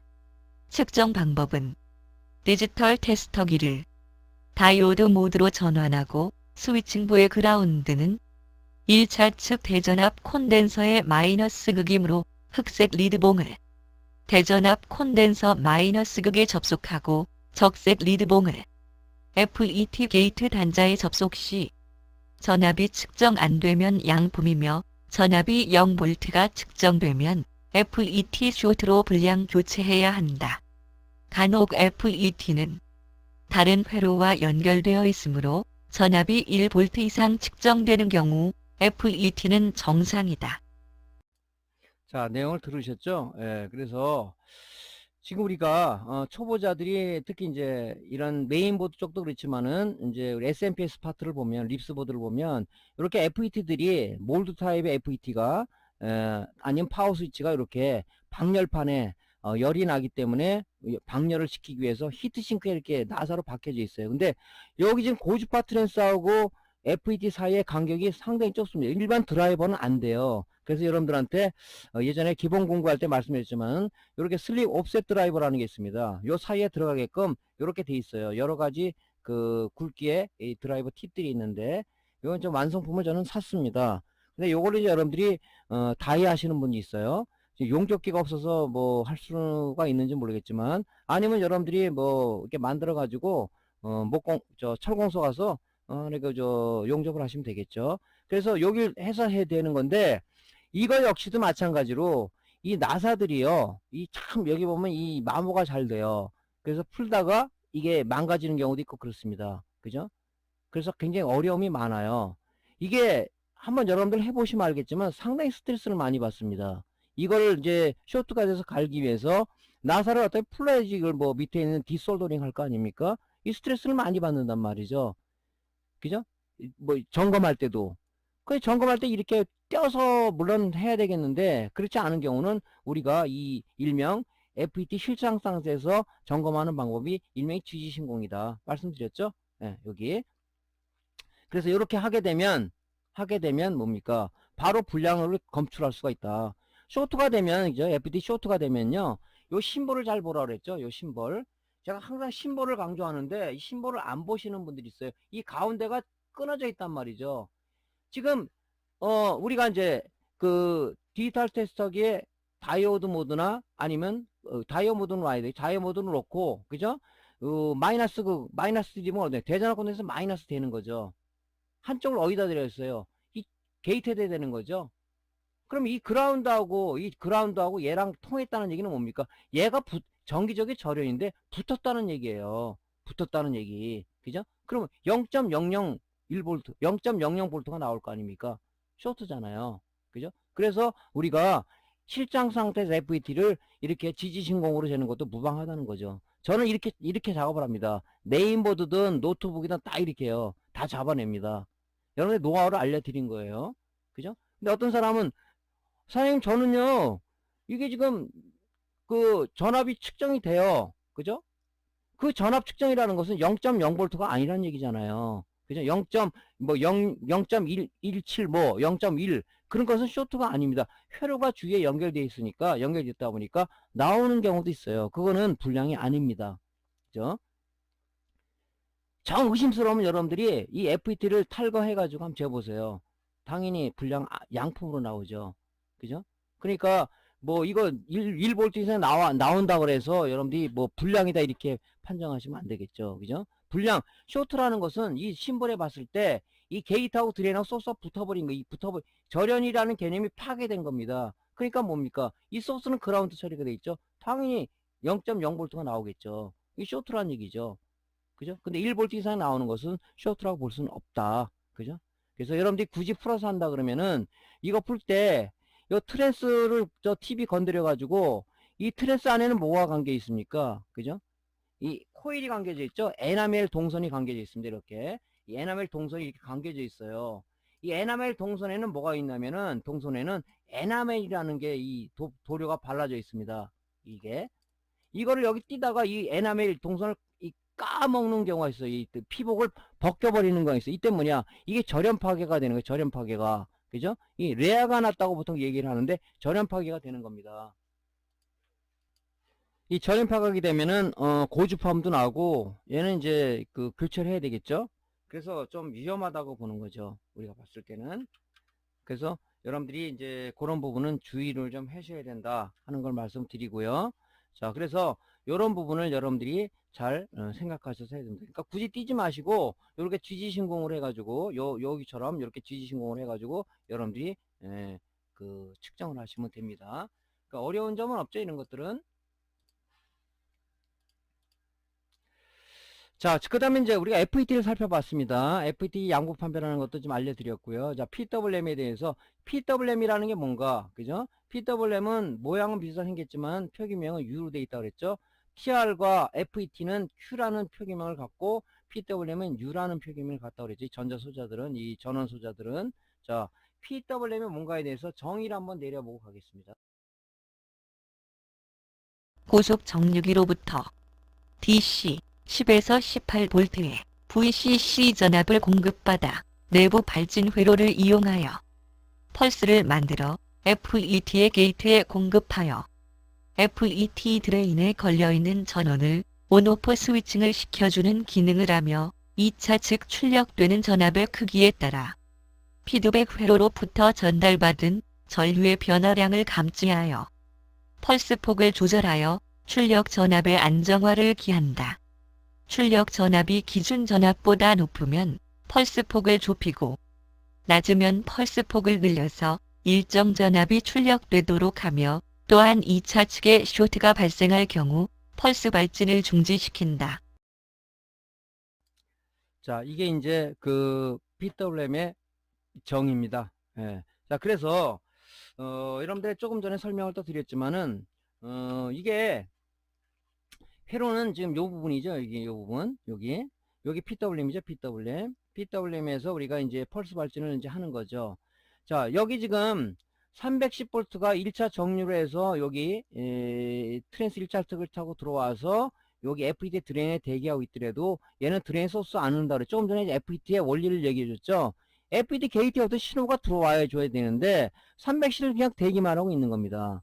우리 전철 개찰부를 세기를 어디 먼 데를 가기 위해서 전철을 타기 위해서 우리 개찰구 앞에 갔을 때 그죠? 교통카드 단말기에다가 어떤 형태로든 뭐 티머니 카드를 대든 후불 교통제 카드를 대든 아니면 휴대폰 그 카드를 휴대폰을 대든 그 교통카드 단말기에 됐을 때 그죠? 어떤 요금이 있다고 그러면은 그죠? 게이트가 열릴 거 아니에요. 그 이 게이트에 되는 게 뭡니까? 바로 우리가 태그를 하는 거죠. 태그를. 그죠? 그래야지 게이트가 열릴 거 아닙니까? 그게 바로 역할을 해주는 게 뭐냐? 그죠? 게이트에 어떤 신호를 역할을 주는 게 뭐냐? 바로 PWM입니다. PWM. 그죠? PWM이 우리가 교통카드 역할을 해주는 거예요. 그죠? 가서 됐을 때, 여기 지금 게이트가, 그죠? 교통카드 단말기를 안 되면 바로 소스에서 드레인으로 전류가 흐른다. 그 신호를 누가 주냐? 바로 PWM이 주는 겁니다. PWM이 주는 거예요. 그래서 여기서 이제 우리가 VC 전원만 여기서 VC 전원 받겠죠. 그죠? 얘를 통해서 VC 전원 받겠죠. 그러면 얘는 뭐야? 이때부터 이제 우리가 온 타임과 오프 타임인 이런 온 오프 펄스 신호, 이 펄스를 갖다가 얘가 만들어 준단 말이죠. 요 신호가 바로 여기로 들어가는 겁니다. 예. 그 역할을 해주는 것이 바로 PW입니다. 그래서 여기 지금 보면 그죠? 하나에게 그 듀티 사이클이 있는데 자 우리가 전압이 만약에 그죠? 전압이 만약에 그 2차 측에 많이 나온다. 그럼 얘는 펄스폭을 이렇게 줄일 겁니다. 그죠? 듀티 사이클을 줄일 겁니다. 그죠? 이렇게 조금 나온다. 펄스폭을 늘려가지고 듀티 사이클을 늘려서 이렇게 전압이 좀 더 나오게 한다. 그 역할을 이제 요는 역할을 하는 게 PWM이라는 얘기죠. PWM. 그죠? 그러니까 우리가 2차 측에 전압이 안 나온다. 그럼 여러분 2차 측에 뭐 기본적인 양판별하고 분명히 이쪽에서 넘어와 하고 우리 1차 이 스위칭 단계를 뒤질 겁니다. 거기서 제일 많이 나가는 것들이 PWM, FET, 션트 저항, 제너 다이오드 이런 거 많이 나온다 그랬죠? 예. 그런 걸 이제 양부 판별해 보시면 돼요. 근데 PWM 종류가 여러 가지가 있어요. SYC 8핀 타입에 이게 있는 이런 그 PWM도 있고요.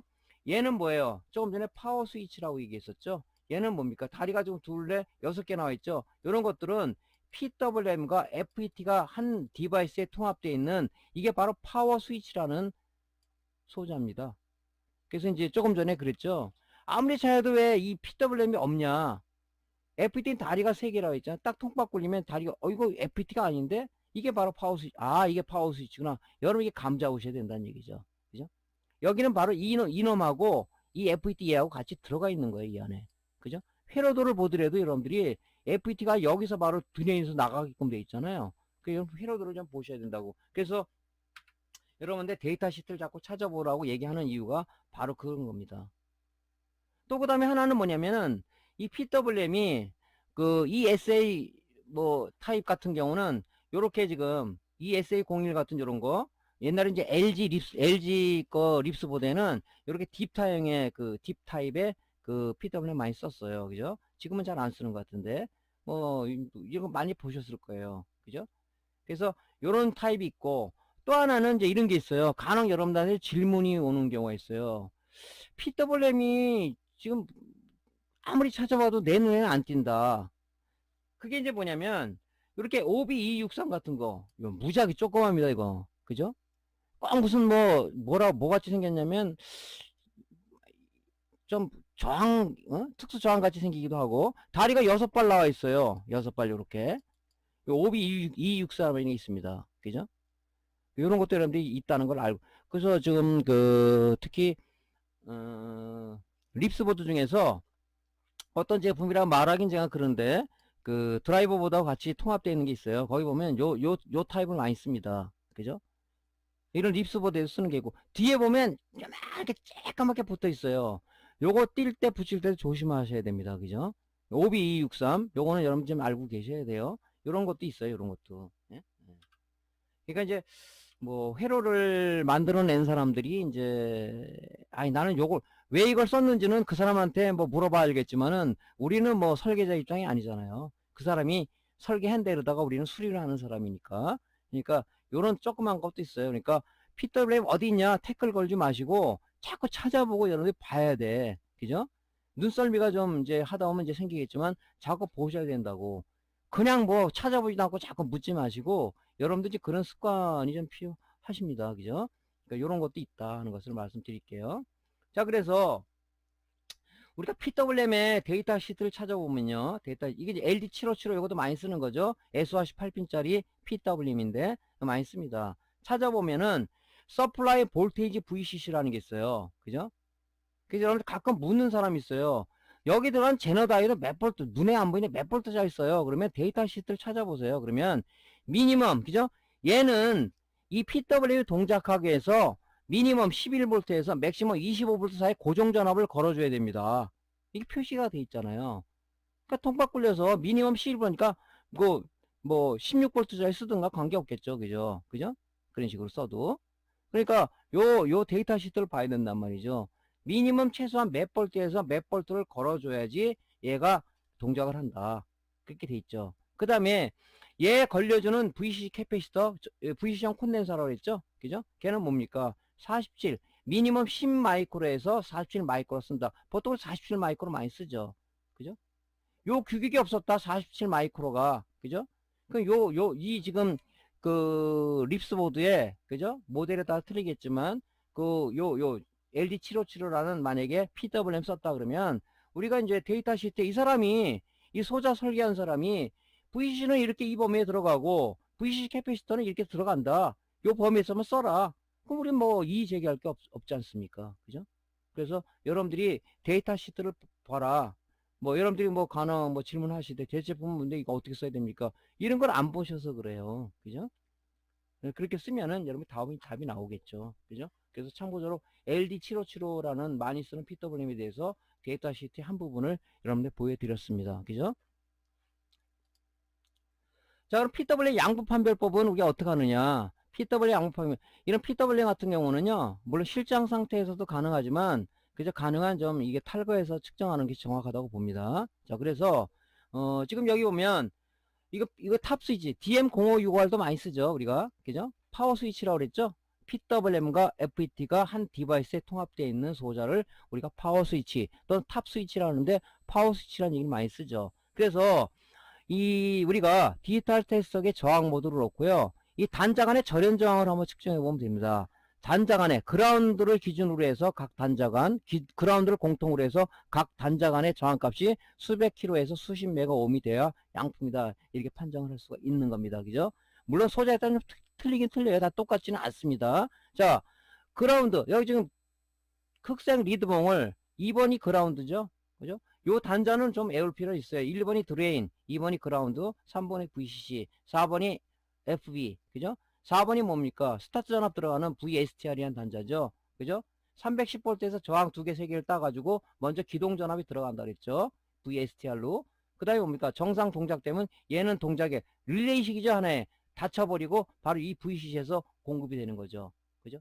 VCC 제너 다이오드와 VCC 콘덴서를 통해서 요로 공급되는 겁니다.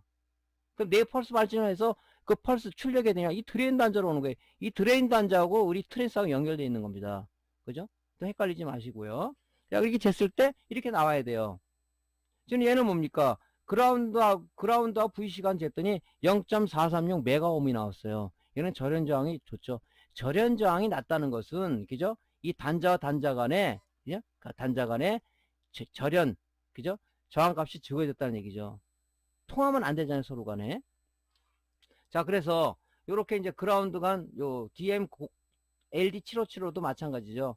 여기 쟀을 때 0.419 이렇게 나와야 된다. 그죠? 그래서 요렇게 PWM 같은 거 양분 판별은 단자 간의 절연 저항을 측정하는 것이 좋다. 그죠? 이렇게 측정해서 여러분들이 양분 판별을 하시면 될 것 같습니다. 자, 우리가 양분 판별할 때 이건 여러 번 여러분들 말씀드렸죠. 우리 SMPS는 TV도 마찬가지고 모니터 마찬가지고 항상 1차 측과 2차 측이 있다. 그 부분에 대해서 한번 정의를 내려보고 넘어가겠습니다. AC 220V를 인가한 상태에서 소자 측정 시는 1차 측과 2차 측의 접지가 다르기 때문에 주의하여야 한다. 1차 측 그라운드는 대전압 콘덴서의 마이너스 극이며 실수 없는 측정을 위하여 대전압 콘덴서 마이너스 극에 리드선을 납땜하여 리드선에 프로브의 접지 악어 클립을 물려서 측정하면 효율적이다. 2차 측 그라운드는 2차 측 콘덴서의 마이너스 극이며 실수 없는 측정을 위하여 2차 측 콘덴서 마이너스 극에 리드선을 납땜하여 리드선에 프로브의 접지 악어 클립을 물려서 측정하면 효율적이다. 특정 소자의 전압 및 파형 측정 시 핀 간격이 좁으므로 프로브를 소자핀에 대고 측정 시 프로브가 다른 핀과 접촉하여 쇼트의 우려가 있으므로 측정핀과 연결된 회로에서 측정하는 것이 바람직하다. 그리고 파형이 잘 안 보일 때는 오실로스코프 전압 레벨 및 타임 베이스를 조절하여 측정한다.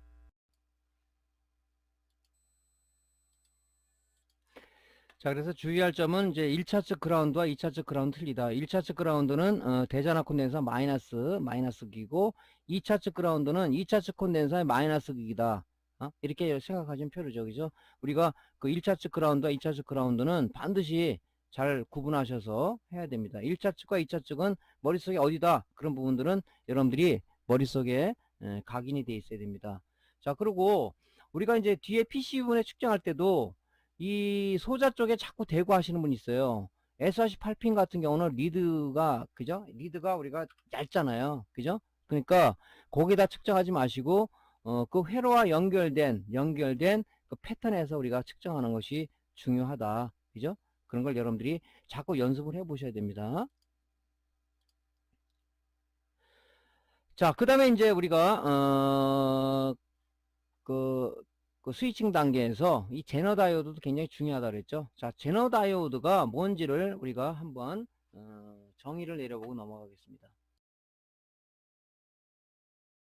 제너 다이오드는 역방향으로 전압을 가했을 경우에 어떤 전압에서 안정하는 성질을 이용하여 일정한 전압을 얻기 위해 사용한다.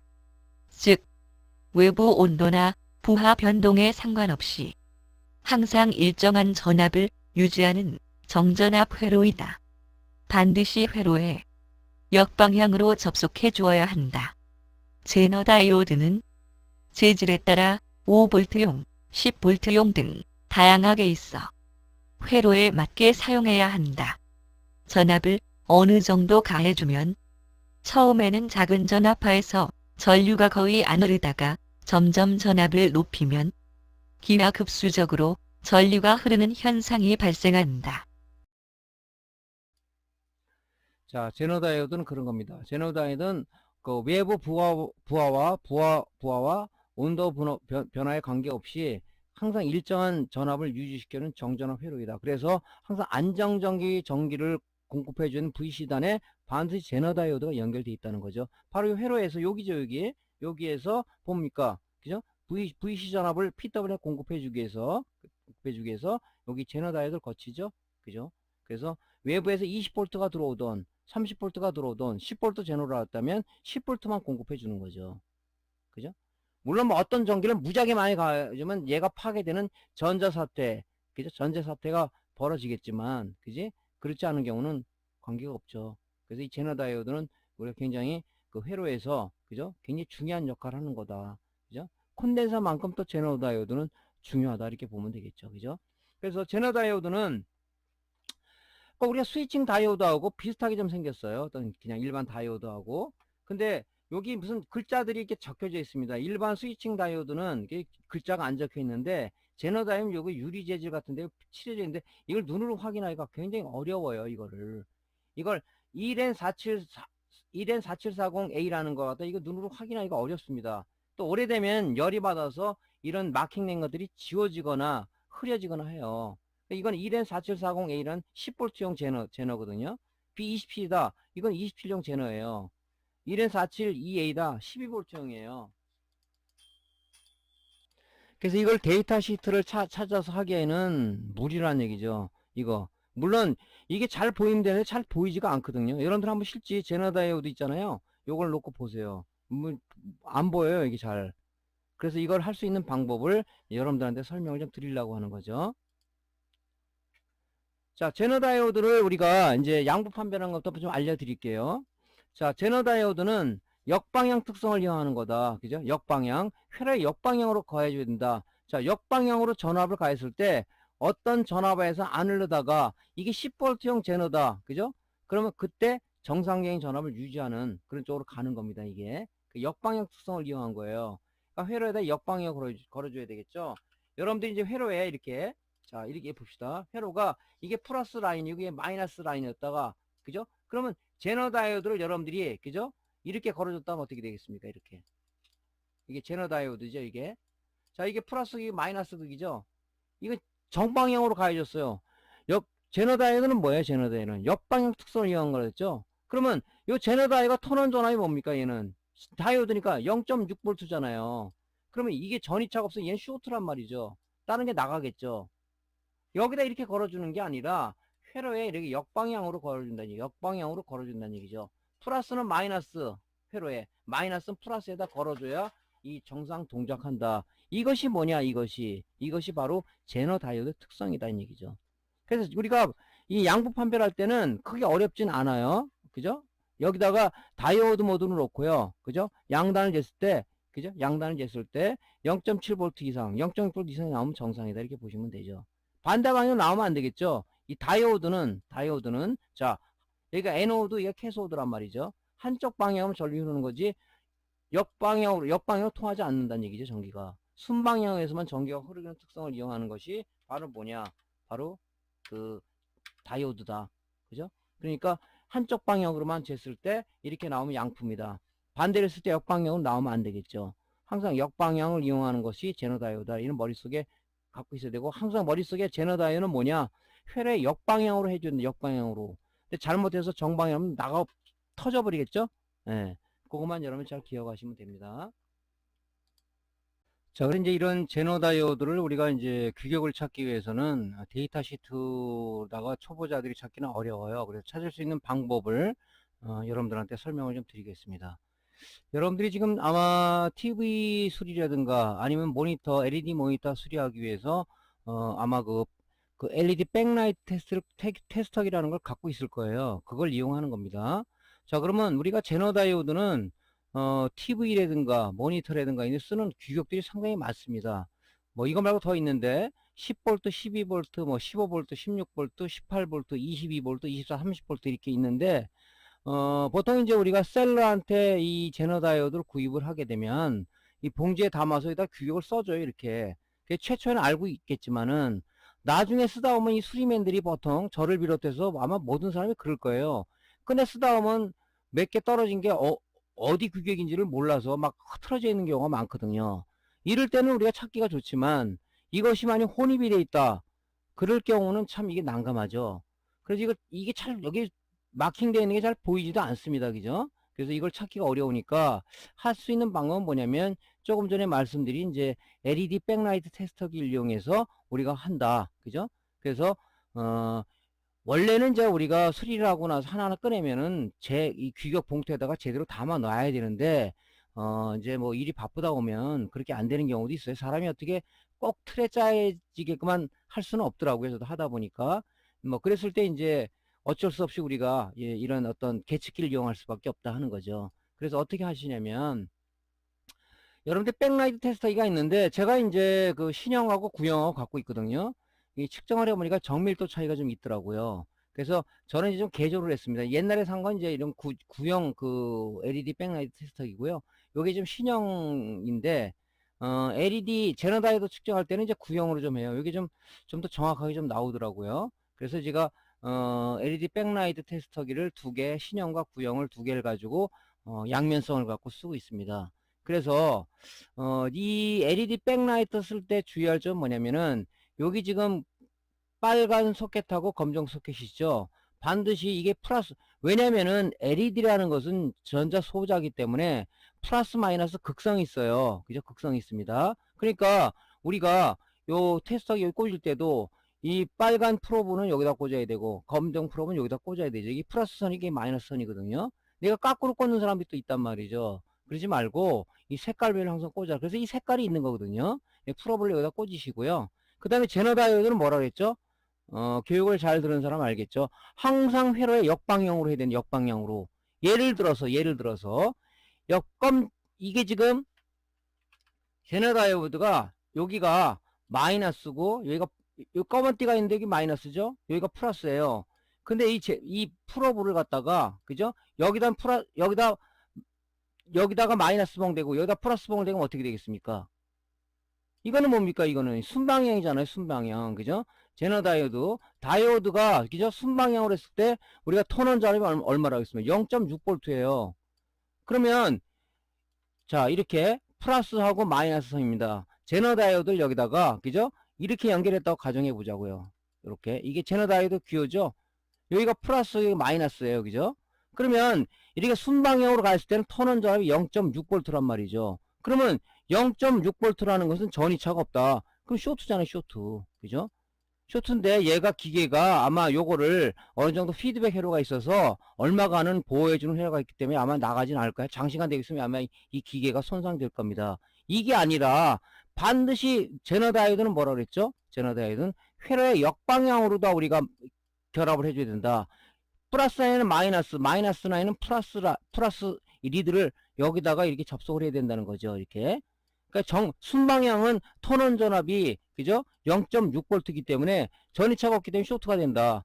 그렇기 때문에 제너 다이오드는 역방향 특성을 이용한 거기 때문에 회로에 반드시 역방향이 해줘야 된다. 그러니까 여러분들 어떻게 생각을 하셔야 되겠습니까? 이거는. 그죠? 요거는. 그러니까 여기가 지금 제너 다이오드가 마이너스고 여기가 플러스잖아요. 그죠? 그죠? 그러니까 역방이니까 빨간선 프로브를 마이너스 여기죠. 이건 플러스죠. 이건 마이너스죠. 플러스 리드를 여기 마이너스, 제너다에 마이너스에 대고, 마이너스 리드봉을, 그죠? 여기 플러스 리드에다 대야지 역방향이 되는 거 아니에요. 요렇게 측정해야 된다는 얘기입니다. 그죠? 그 제너 다이오드 특성이 일반 다이오드 틀리게 회로의 역방향으로 해야 돼. 역방향 특성을 이용한 거기 때문에 만약에 10V다, 10V 제너다 그러면 20V가 들어오든 50V 들어오든 60V가 들어오든 항상 얘는 10V를 유지해주는 정전압 회로이기 때문에 이 유지를 하기 위해서는 얘 특성이 뭐냐면 역방향으로 다 회로를 연결해서 역방향 특성을 이용한 것이 제너 다이오드이기 때문에 우리 측정할 때도 어떻게 해줘야 된다? 바로 역방향으로 회로를 우리가 구성해 준다 이 얘기죠. 요게 우리가 주의할 점이다. 여기 주의할 점. 요거 주의하셔야 됩니다. 근데 제너 다이오드 일반 다이오드라고 생각하시는 분도 있어요. 물론 다이오드는 라는 성격은 똑같지만 얘는 역방향을 이용해서 정전압을 이용한 회로이기 때문에 우리는 그런 점에 주안을 두고 머릿속에 항상 머리에 염두에 두고 있어야 된다. 그런 얘기죠. 그죠? 자, 그래서 18V짜리를 자, 여기 회로에다가 이 LED 백라이트 회로에다가 역방향으로다가 해봤더니 17.3이 나왔어요. 17.3이라는 제너 다이오드는 없죠. 일단 반올림을 합시다. 반올림은 그럼 얘가 18V가 되죠. 그죠? 그래서 물론 뭐 오래 수리를 하고 이런 사람들은 경력 있는 사람들 딱 보면 이게 몇 볼트라는 거 알죠. 하지만 우리 지금 강의 듣는 사람들은 아마 입문하시는 분이나 수리를 하고 있지만은 좀 어설프게 수리를 하고 있거나 잘 모르시는 분들이 많을 거예요. 그죠? 그런 사람들은 우리가 가지고 있는 계측기를 최대한 100% 활용을 해야 되지 않습니까? 그러면 이렇게 하면은 여러분들 나름대로 또 스트레스를 안 받을 거란 말이죠. 그래서 이제 우리가 이런 제너 다이오드를 규격을 이 LED 백라이트를 통해서 우리가 알 수가 있다. 그죠? 좋은 방법 아니겠습니까? 그죠? 근데 제가 조금 전에 말씀드렸지만은 이 구형이 초기에 나왔던 이것이 LED 제너 다이오드를 측정해 보니까 이게 정밀도에 더 가깝더라고요. 이게 측정을 해 보니까 10V 측정을 해 봤더니 9.58이 나왔단 말이죠. 그럼 10V 제너예요. 정확하더라고요, 보니까.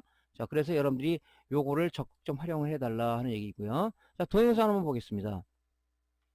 자, 주의할 게 항상 제너 다이오드는 회로의 역방향으로 연결해줘야 된다. 그죠? 요게 전원 라인이란 말이에요. 플러스 라인이냐, 마이너스 라인이냐면 이 전원 라인에 역방향으로 역방향으로 접속을 해줘야 된다는 것을 잊지 말아야 됩니다. 자, 역방향으로 됐죠? 예, 극성. 역방향 주의라고 되어 있습니다. 되니까 9.59가 나왔네요. 그러니까 이게 10V라 반올림이 10V라 보시면 되겠죠. 자, 12V입니다. 12V 재봤더니 11.3이 나왔어요. 반올림은 12V가 되겠죠. 예. 그래서 이게 뭐 얼마큼 오래되고 있어야 되는지 이 기계가 나가는지 그건 테스트를 안 해봤습니다. 자, 15V는 14.7이 나왔어요. 그럼 15V죠. 예. 자, 16V를 재보겠습니다. 역방향이에요. 이게 재보면은 11.2, 15.5. 그죠? 접촉 불량이 나서 그래요. 이게 16V겠죠? 예. 18V. 자, 17.3, 18V죠? 이 구형이 좀 정확하게 나오더라고요. 제가 보니까. 이것도 되는데 조금, 요거보다 정밀도 좀 떨어져요. 22V짜리. 자, 이건 정확하게 22점이 좀 초과가 되네요. 초과가 되는 것들은 22V라고 보면 되죠. 23V 제너는 없으니까. 자, 요런 식으로 해서 여러분들이 측정을 하면, 그죠? 많은 도움이 될 겁니다. 그죠? 24V짜리 한번 재볼까요?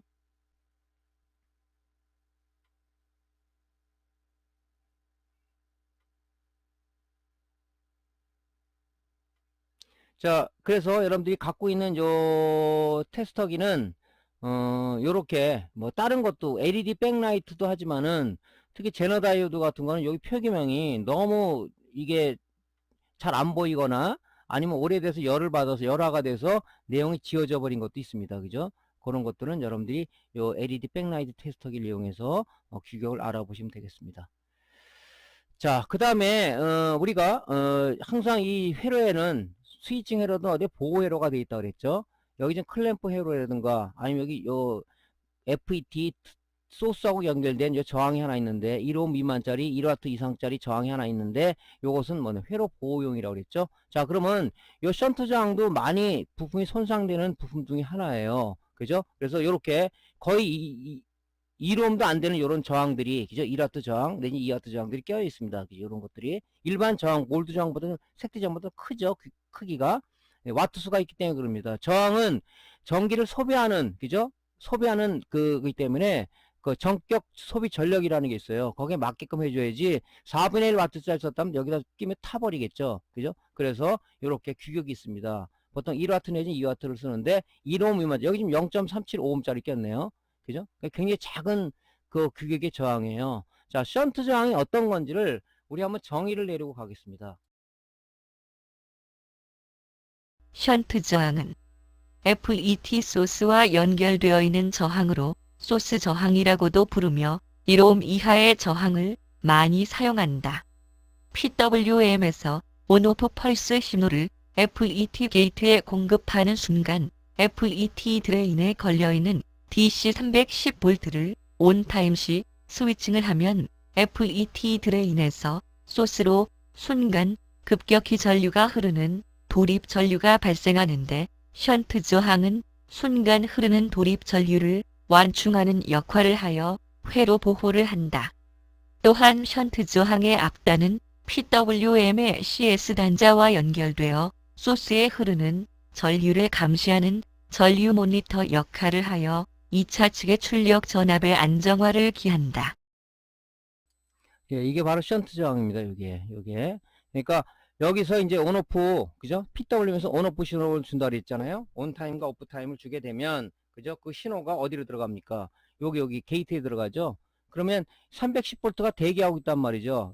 지금 우리가 1차 정류에서, 브리지 다이오드와 대전압 콘덴서를 통해서 310V를 생성해주면 얘가 트랜스 1차 단을 타고 어디로 들어가냐? 바로 FET 드레인에 딱 대기하고 있는 거죠. 그때 얘가 소스에서 드레인에서 소스로 흐르려는 조건은 뭐냐면 FET에 어떤 양의 신호가 들어와야 된다.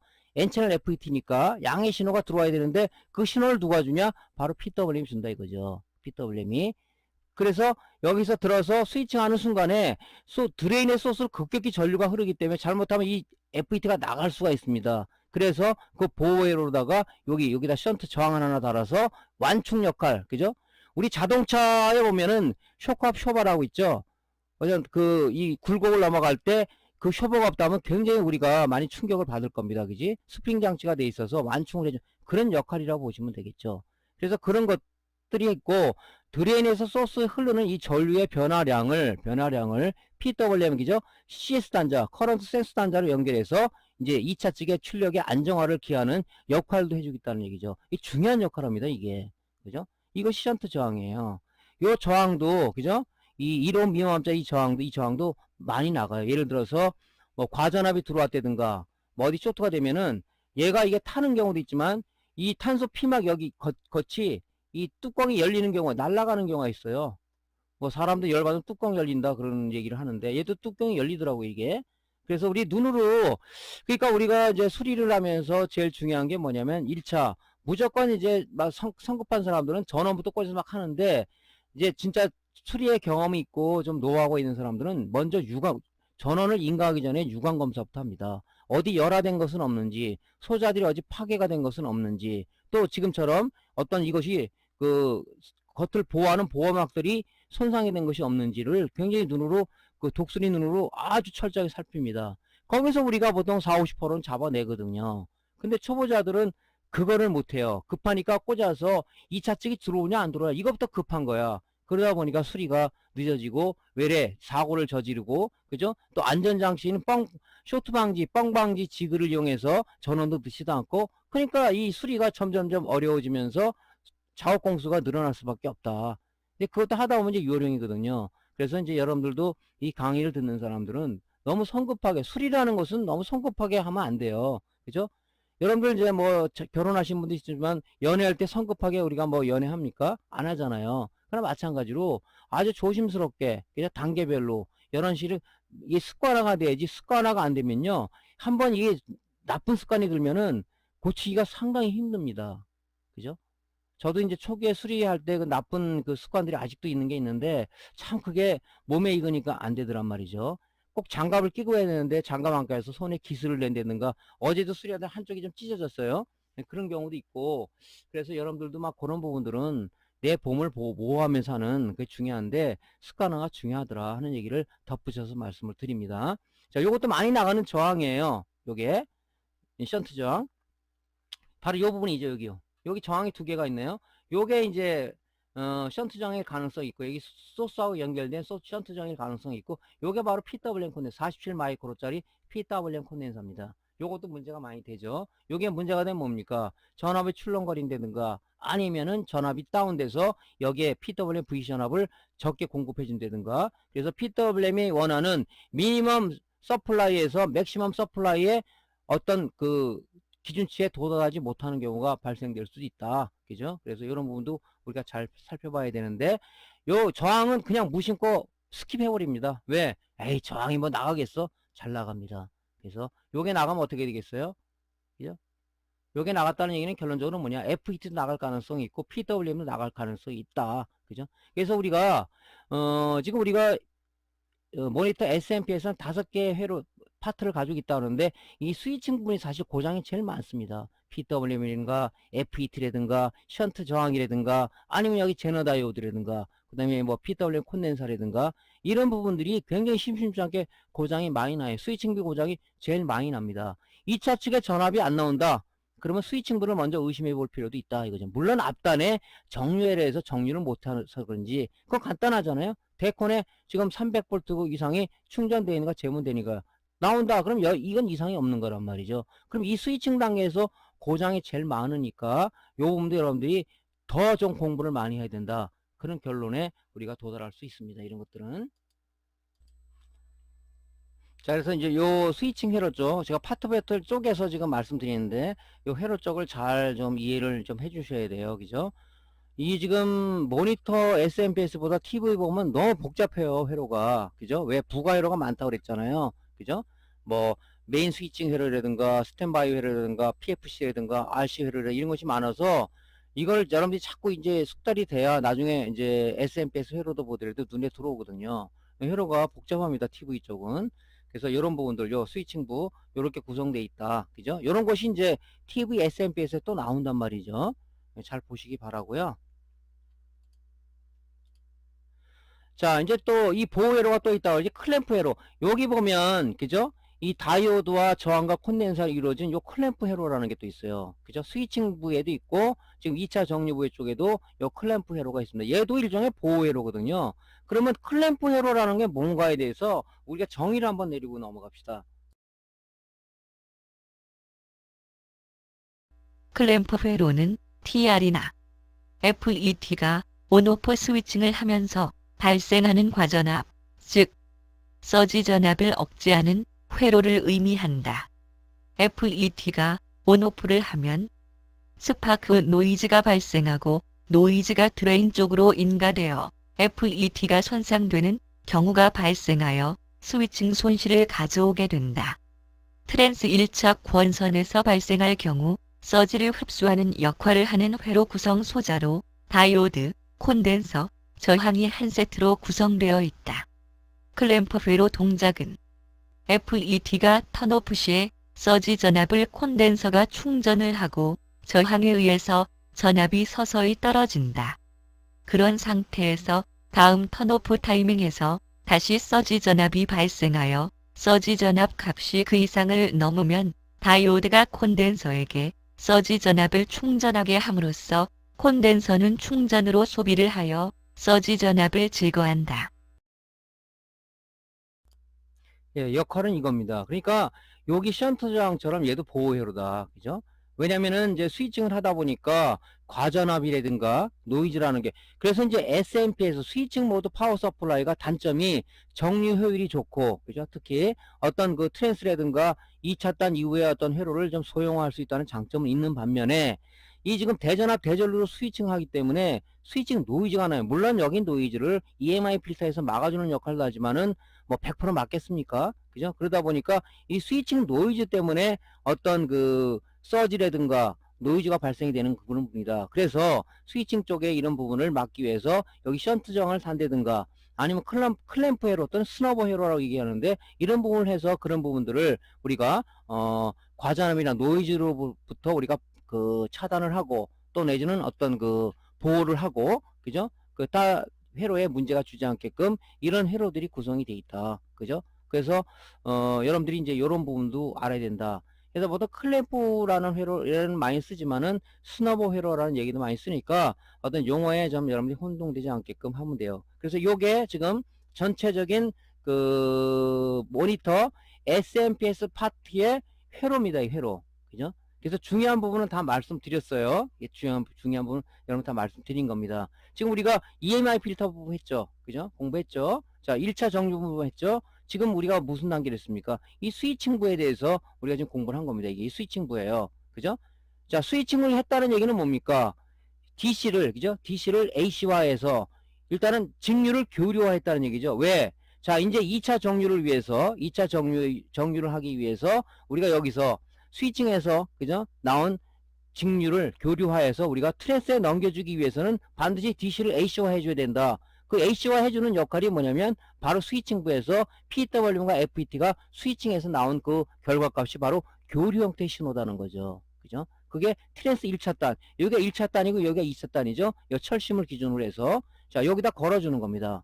그러면 이제 어떻게 되겠습니까? 트랜스는 상호 인덕턴스를 이용한 소자다. 그래서 상호 인덕턴스에서 물론 2차 측에 이제 인버터가 필요한 12V형 권선과 AD보드가 필요한 이 권선이 권선수가 틀리겠죠. 그래서 상호 인덕턴스에서 유도 기전력이 발생되면 이 권선수에 따라서 12V를 가져가는 거, 5V를 가져가는 거. 옛날에 15인치는 여기서 3.3V까지 하나 탭을 따서 뺐어요. OS용으로. 근데 이제 그런 부분들은 없어졌죠. 자, 이것이 이제 우리가 최종적인 회로다. 그래서 이제 우리가 남아있는 건 뭡니까? 지금 이제 앞으로 할 거는 바로 이제 2차 정류 부분하고 항상 2차 측의 출력 전압 변동을 감지해서 스위칭부에 전달해서 2차 측의 출력 전압의 안정화를 기해주는 회로인 바로 피드백 회로가 남았다는 거죠. 이 피드백 회로도 굉장히 중요하죠. 모든 어떤 SMPS는 피드백 회로 보호 회로가 되어 있습니다.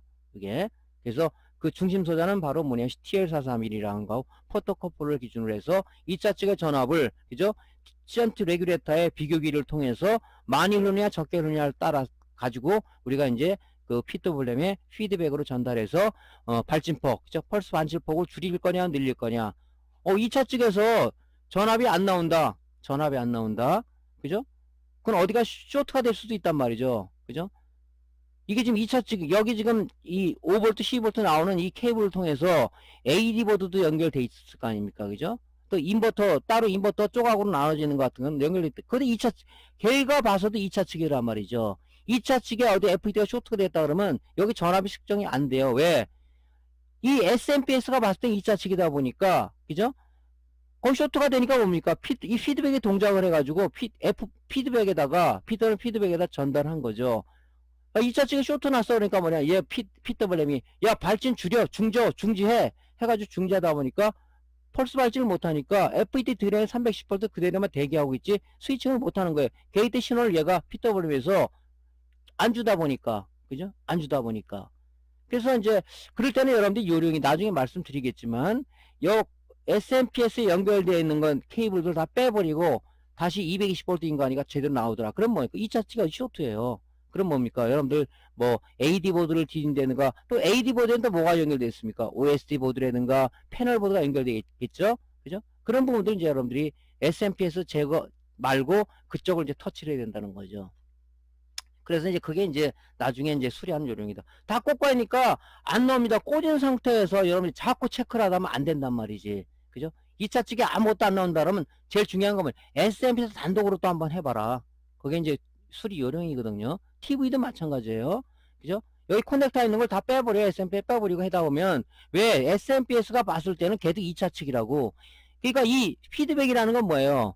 2차 측의 출력 전압 변동을 감지한다고 그랬잖아요. 정의가. 그죠? 그러니까 거기서 문제가 생기면 걔도 2차 측이니까 얘가 진짜 문제야. 2차 측 다른 쪽에 문제야. 그런다면 여기 케이블 커넥터에 꽂아 있는 포트를 다 빼버리고 SMPS 단독으로 측정했을 때 나온다. 아, 다른 쪽에 쇼트군. 하고 이제 그쪽으로 추정 60분을 들어가면 된다 하는 것도 우리가 수리의 요령이다.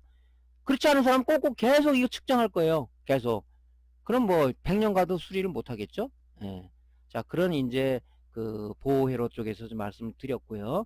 여러분들 나머지는 이제 뭐 이제 양부 판별하는 것만 남았죠. 그래서 이런 부분들이 우리한테는 상당히 그 기본적으로 머릿속에 딱 뭐 S&PS 립스보드 쪽에 S&PS 파트다 그러면 EMI 필터 1차 정류, 스위칭, 2차 정류, 피드백, 회로는 어떻게 되어 있고 중심 조절 어떻게 되어 있고 하다 보니까 어느 분이 제일 많이 나가는 것 같아. 걔의 어떤 출력 파형은 어떻게 나오며 그죠? 어떤 오시로스코프 쪽에 파형이 어떤 측이 되고 어느 데서 전압이 몇 볼트가 나오고 이런 부분들 여러분들이 이제 머릿속에 그려서 수리할 때 여러분들 머릿속에 데이터 시트가 머릿속에 떠올라야 됩니다. 이런 데이터 시트들이 이런 회로들이 떠올라야 돼요. 그죠? 그래야지 그 사람이 뭐 달인이지 뭐가 달인. 저도 뭐 달인은 아닙니다. 그죠? 똑같이 여러분들 공부하는 입장이고 아직도 해야 될 게 많고 공부해야 될 게 많은 그런 나름대로다가 저를 여러분들하고 뭐 좀 먼저 했다 뿐이지 다를 게 뭐가 있겠습니까? 항상 겸허한 마음으로 공부하고 그죠? 배우려고 많이 노력을 합니다. 근데 제 옆에서는 누가 가르쳐주는 사람이 아직도 하나도 없네요. 불행한 일입니다. 그것도. 자, 어쨌든 여러분들은 이런 기회를 통해서 요 회로를 제가 제일 표준적인 회로를 갖다 하나 입수를 해서 이렇게 만든 거거든요. 그러니까 요 회로를 잘 머릿속에 익히시길 바랍니다. 자, 그 다음에 이제 저항을 여러분들이 이제 저항은 우리가 여러 가지가 있어요. 그죠? 여러분 저항은 뭐 우리가 이 색디 저항 이걸 이제 몰드 저항이라는 얘기를 써요. 그 다음에 많이 쓰는 이제 칩 저항 그죠? 그 다음에 무슨 뭐 사기 저항이라고 그래가지고 또 대출력에 그런 그 와트수가 높은 그런 저항도 있습니다. 근데 우리가 이제 그 칩장은 읽는 분 많이 알려졌죠. 103이라면 첫째 자리수, 둘째 자리수, 뒤에가 3이 뭐예요? 배수라 그러죠. 10에 0의 개수라 그랬죠. 그래서 이제 보통 그걸 오음이니까 우리가 보통 오음, 몇 오음 이렇게 하냐고 킬로옴. 이 단위수가 많은 킬로옴을 읽잖아요. 근데 이 색디 저항은 이 색디표를 알아야 돼요, 여러분들. 그래서 다시 한번 말씀을 좀 드릴게요. 색디 저항은. 그래서 이 색디가 보통 4색디가 있고 5색디가 있습니다. 보통 4색디를 많이 보죠. 4색디를. 근데 5색디가 있는 것은 뭐냐면 좀 정밀도를 강화하기 위해서 이 5색디를 쓰는 경우도 있어요. 그죠? 그래서 얘도 마찬가지로 자, 4색디를 예를 들면 첫째 자리수, 둘째 자리수, 그 다음에 뭡니까? 이 배수고 내 맨 끝에 있는 게 오차예요. 우리 오차는 생각하지 마요. 계산이 머리가 복잡하니까 요 지금 색이 4개 있다 그러면 요 3개만 생각하시고 5개가 있다 그러면 요 4개만 생각하세요. 네? 그럼 여기 4개 5색띠 같은 경우도 뭡니까? 첫째 자리수, 둘째 자리수, 셋째 자리수 4번이 배수예요. 5개 오차니까 오차는 생각하지 말자고요. 계산하기가 복잡하니까. 그래서 우리가 만약에 여기 보면 첫째 자리수, 둘째, 셋째 자리수 뭐 승수다 그러면 요 색깔을 알고 있어야 돼요. 저 같은 거는 검, 갈발, 주로, 초파, 보에, 흰, 금, 은, 무 해가지고 이렇게 나눕니다. 그죠? 그래서 검정색이 0번이고 백색이 9번이에요. 금색은 이제 뭡니까? 10의 마이너스 2승, 은색이 10의 마이너스 2승이죠. 그죠? 무색은 아무것도 없는 거예요. 그러니까 검, 갈발, 준호, 초파보의 흰, 금, 은 이렇게 뭐 외우든가 그러면 되겠죠. 자, 그럼 요거 봅시다. 요거. 자, 이게 4색띠죠. 근데 이 5차라는 요거는 4색띠 같으면은 하나, 둘, 셋, 네 번째가 약간 간격이 좀 넓어요. 간격이. 그래서 우리가 요거이 5차를 나타내는 띠구나. 그렇게 우리가 알 수 있는 겁니다. 자, 요거 같은 경우 봅시다. 그러면 4색띠 같은 경우는 우리가 5차는 생각하지 말자 그랬죠. 그러면 첫 번째가 황색이죠. 황색. 두 번째가 뭡니까? 보라색이죠. 세 번째가 오렌지색이죠. 그러면 첫째 자리수, 둘째 자리수니까 이게 그 황색이 4죠. 4 여기 4 그죠? 그 다음에 뭡니까? 보라색이 뭡니까? 이게 7이죠. 7 4, 7에다가 이 등색이 있죠. 등색이 그죠? 등색은 뭐라 그랬어요? 승수라고 그랬죠? 야, 등색이 뭡니까? 10의 3승이잖아요. 10의 3승이라는 것은 0이 3개 붙는다 이렇게 생각하면 돼요. 그러면 얘가 뭐야? 47,000오음이잖아요. 근데 우리가 47,000오음 이렇게 하는 사람 없잖아요. 이걸 킬로로 붙이잖아요.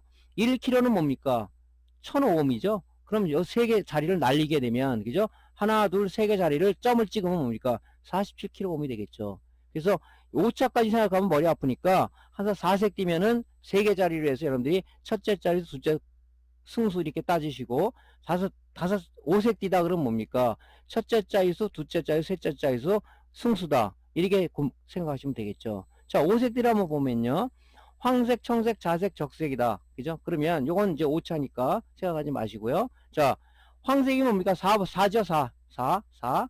그죠? 둘째 자리수가 청색이면 뭐야? 청색이면 6이죠. 6. 그 세 번째 자리가 자색이에요. 자색. 그죠? 보라색이 뭡니까? 이거 7이죠. 7. 자, 7입니다. 그 다음에 이 곱수가 뭡니까? 승수가 적색이죠. 그럼 여기 적색이잖아요. 승수가 10의 이상이잖아요. 그럼 0이 두 개 붙는단 말이죠. 그럼 뭐야? 46,705이란 말이죠.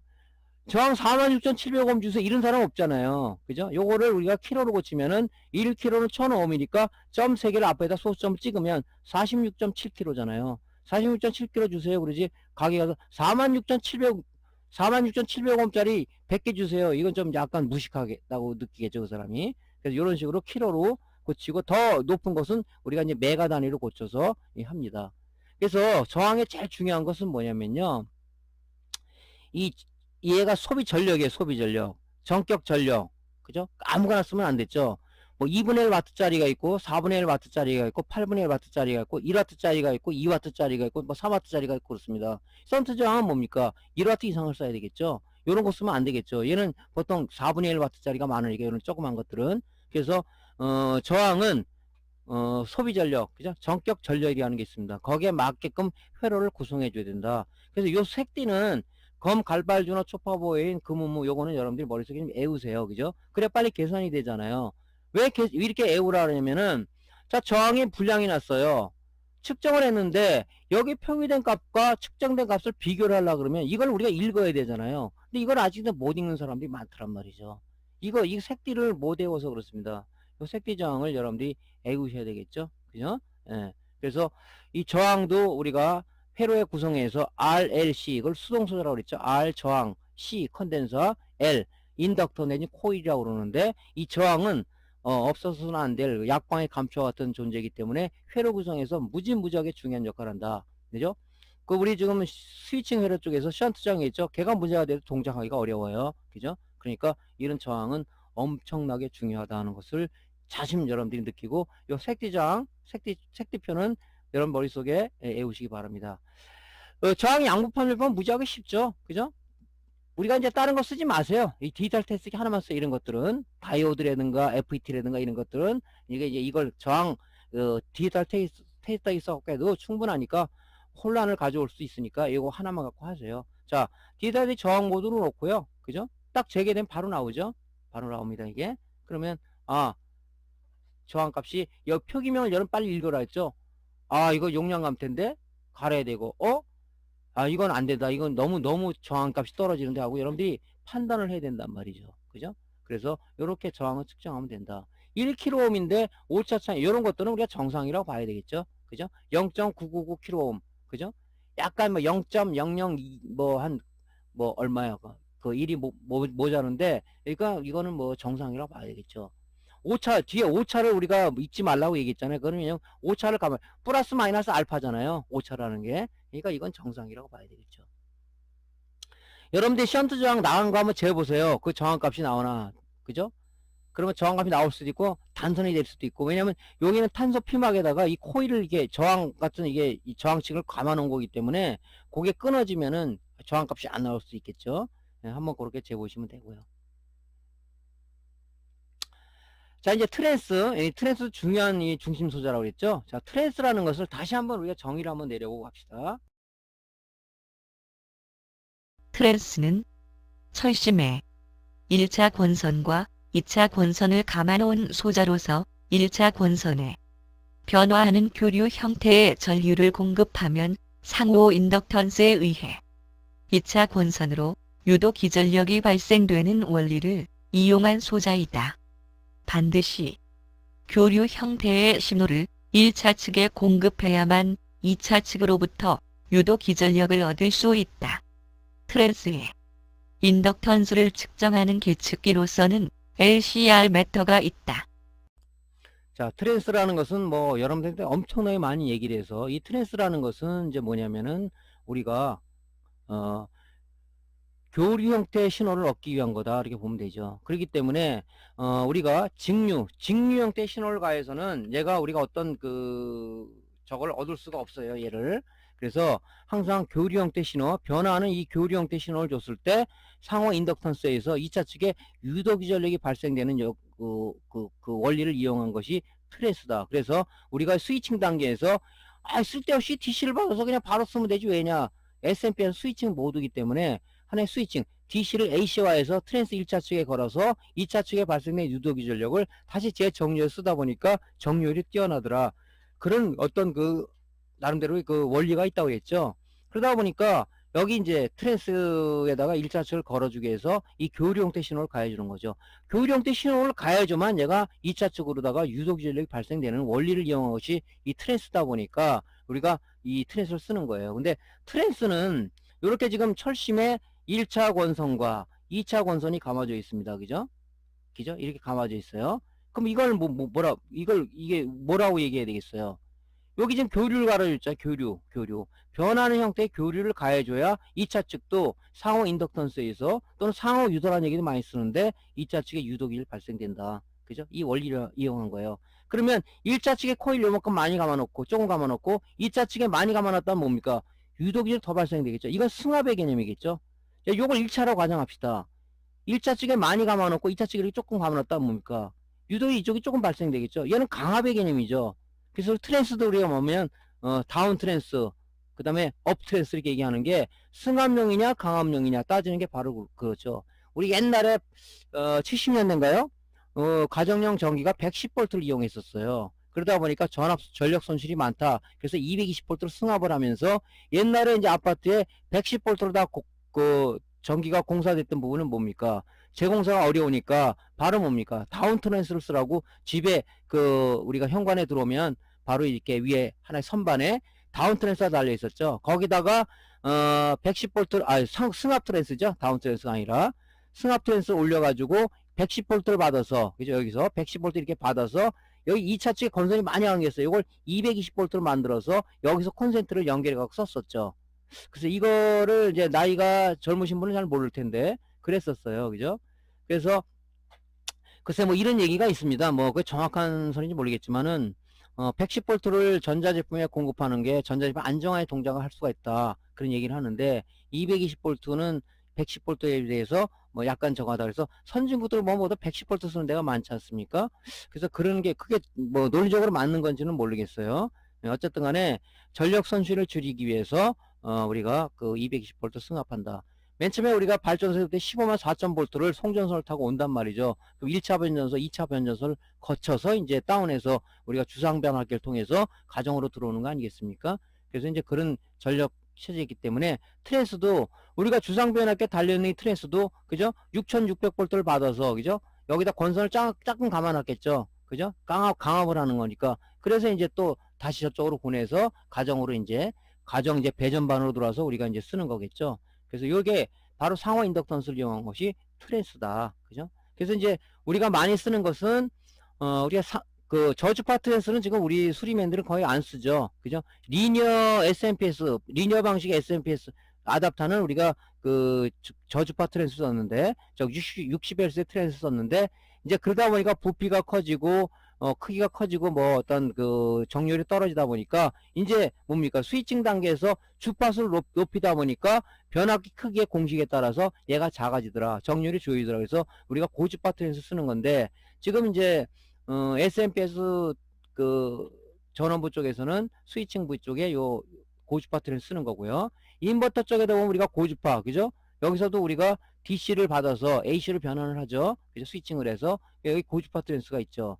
이걸 또 인버터 트랜스라고 얘기를 하는데 보통 이런 트랜스들은 고주파 트랜스라는 얘기가 정확한 용어일지도 모릅니다. 그죠?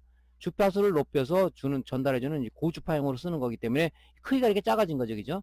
그래서 주로 우리는 이런 고주파 트랜스를 쓰고 있다. 그죠? 원리는 이렇다. 근데 이제 전에도 말씀드렸지만은 여기는 지금 이 코일은 우리가 피복이 덮여진 코일이 아니고요. 전선이 아니고 이 동선이 아니고 이 동선에다가 여기 에나멜이 이렇게 덮여져 있어요. 에나멜 칠 피복을 갖다 씌워놨어요. 근데 이제 오래 쓰다 보면 열로 인해서 이 에나멜이 벗겨지거나 에나멜이 타는 경우가 있습니다. 그러면은 전선의 피복이 벗겨지면 뭐 어떻게 되겠습니까? 문제가 되겠죠. 그걸 우리가 절연 파괴가 됐다. 절연 파괴가 되면 얘가 이 기능을 다 발휘를 못합니다. 그죠? 새는 전기가 나오겠죠. 그죠? 그래서 옛날에는 이렇게 이게 트랜스가 이 트랜스가 이 가문 건선수를 모르잖아요. 그죠? 그러니까 뭐 이걸 굳이 써야 된다 그러면 이게 이제 레아 절연 파괴가 난 그런 트랜스들은 여기다 갖다 에나멜 갖다 끓여서 부어가지고 다시 재생을 하고 그랬는데 그건 아주 오래전 호랭이 담배 피던 시절 얘기고요. 지금은 뭐 기술이 발달되니까 얘 어떤 그 뭡니까 인덕턴스 값을 측정해서 코일 건선수도 판단해낼 수는 있겠죠. 그래서 이제 뭐 요즘은 그렇게는 안 하는 것 같습니다. 자, 그래서 이런 트랜스를 쓴다. 그죠? 그래서 우리가 이제 트랜스를 갖다가 양부 판별할 수 있는 건 참 아주 애로사항이 많아요. 보통 전선의 이 이제 코일의 단선 정도만 체크를 하는 거지 이 코일이 갖고 있는 인덕턴스 값을 측정하기는 테스트하기 어렵단 말이죠. 그래서 바로 LCR 메타라는 게 필요가 있죠. LCR 그죠? L 인덕턴스 값을 잴 수 있고 컨덴서의 정전 용량을 잴 수 있고 레지스턴스 저항의 값을 잴 수 있는 이 복합적인 기기가 있는데 뭐 고가의 스마트 트위저라든가 또 탁상용 LCR 메타라든가 아니면 이제 지금 소개하는 전번 시간에 제가 소개를 해주셨던 시켜드렸는데 거기에 이제 핸드형 LCR 메타라는 게 있다는 얘기죠. 그걸 갖고 해서 우리가 할 수 있다. 그래서 여기 뭐 어떤 표기명들이 잘 없어요. 그죠? 있더라도 어떤 건지 잘 모르잖아요. 그죠? 그러니까 만약에 굳이 측정을 한다 그러면은 양품인 어떤 그 같은 비슷한 것 같다 똑같은 모델을 인덕턴스 값을 재가지고 불량 난 게 이게 불량일 것 같다 그러면 재봐서 비교해서 할 수도 있겠죠. 그죠? 좀 번거로운 일이겠지만 자 그래서 이 트랜스는 이제 그런 원리다 하는 것을 말씀드렸고요. 자, 뭐 인덕턴스 값을 코일이 갖고 있는 인덕턴 유도 능력 값을 재려 그러면은 테스트하기는 어렵다 그래서 우리가 이제 탁상용보다는 탁상용은 저도 갖고 있지만 조작하기가 좀 약간 좀 초보자들은 쓰기가 좀 불편해요. 이런 것은 버튼이 있잖아요. L, C, R, L로 맞추고 그죠? 초기화 시켜가지고 재면 바로 나오니까 그래서 요게 이제 LCR 메타죠. LCR 메타. 여러분들 이게 뭐 한 7만원대인가 모르겠습니다. 어떤 그 해외 세일기관에서 하면 많이 싸죠. 한 6, 7만원이면 사는 것 같은데. 그래서 요거만 있으면은 뭐 컨덴사 저항, 그죠? 다기능 테스트가 없더라도 이런 걸 또 측정할 수가 있겠죠. 그죠? 근데 이제 추가적으로 말씀을 드리면, 우리 카페에서도 보면, 이제, 그, 장비에 욕심을 내는 사람들이 좀 많이 있긴 해요. 저도, 지금도 그래요. 지금도 수리하다 보니까, 이 장비 필요한데? 자꾸 뭐, 사이트 뒤지게 되고, 내가 하다 보니까 불편한데, 이걸 통합을 할 수 없을까? 하다 보면 자꾸 장비를 구입하게 되더라고요. 그래서 이제, 이 장비 값이 뭐 1, 2만원 하면 좋은데, 그 부담이 돼요, 사실은. 그죠? 근데, 여러분들이 장비 초기에 어느 정도 저기 될 때까지는 많이 구입하지 꼭 하나만 구입하셔가지고 쓰세요. 쓰는데 이제 뭐 지금 카페를 통해서 자문을 얻는 사람이 있어요. 그러면 쓰는 사람들이 이제 경험담 있잖아요. 그러면 그걸 취합을 해서 여러분들이 이제 하나만 사시지 여러 개 막 사고 그러면요. 나중에 그 장비는 사장이 돼요. 안 쓰게 됩니다. 창고에 처박아 놔요.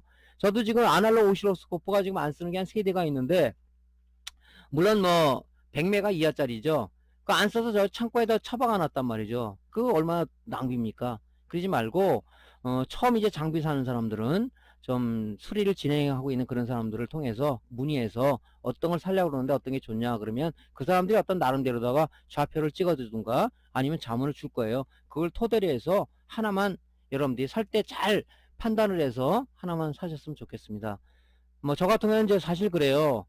안 사도 될 장비를 지금 사고 있는 경우도 있어요. 여러분들한테 좀 알려주려다 보니까 좀 돈이 들어갑니다. 그죠? 뭐 그렇다고 해서 뭐 여러분들 뭐 유튜브 제가 올려놓지만 유튜브로 수익 많이 나는 사람도 아니고 참 돈이 왜 이래 더 많이 들어가고 있습니다. 그죠? 뭐 그냥 지나가는 소리 그냥 드립니다. 여러분들이 이제 좀 앞으로 저 구독도 좀 많이 더 해주시고 많이 좀 더 봐주시고 했으면은 조금 도움이 될 것 같네요. 자, 그래서 이렇게 LCL 메타라는 게 이제 이렇게 있습니다. 그죠? 요걸로 이제 재는 거를 한번, 전번에 한 말씀드렸는데, 한번 더 볼게요. 이 버튼이 있어요. 간단해요. 한 번 누르면 L, 한 번 누르면 C, 한 번 누르면 R, 이렇게 된단 말이죠. 자, 뭐, 캐피시타다. 그죠? 캐피시타 C 누르고 재면 나와요. 요게 지금, 4700 마이크로짜리네요. 요 극성 있잖아요. 전해 콘덴서는. 그러니까 플러스는 플러스, 마이너스는 마이너스 되고 해야지 측정이 되겠죠? 자, 이렇게 재면, 자, 4665, 4700이 약간 떨어지죠. 예, 떨어지는데 요거는 뭐 양품이라고 봐야 되죠. 이 컨덴서는 오래 두면요 용량 안 써도 용량 감퇴가 됩니다. 자, 이거 2700 마이크로짜리입니다. 2700. 자, 플러스는 플러스, 마이너스는 마이너스 극성을 해야지 되겠죠. 자, 2616이 나왔네요. 그죠?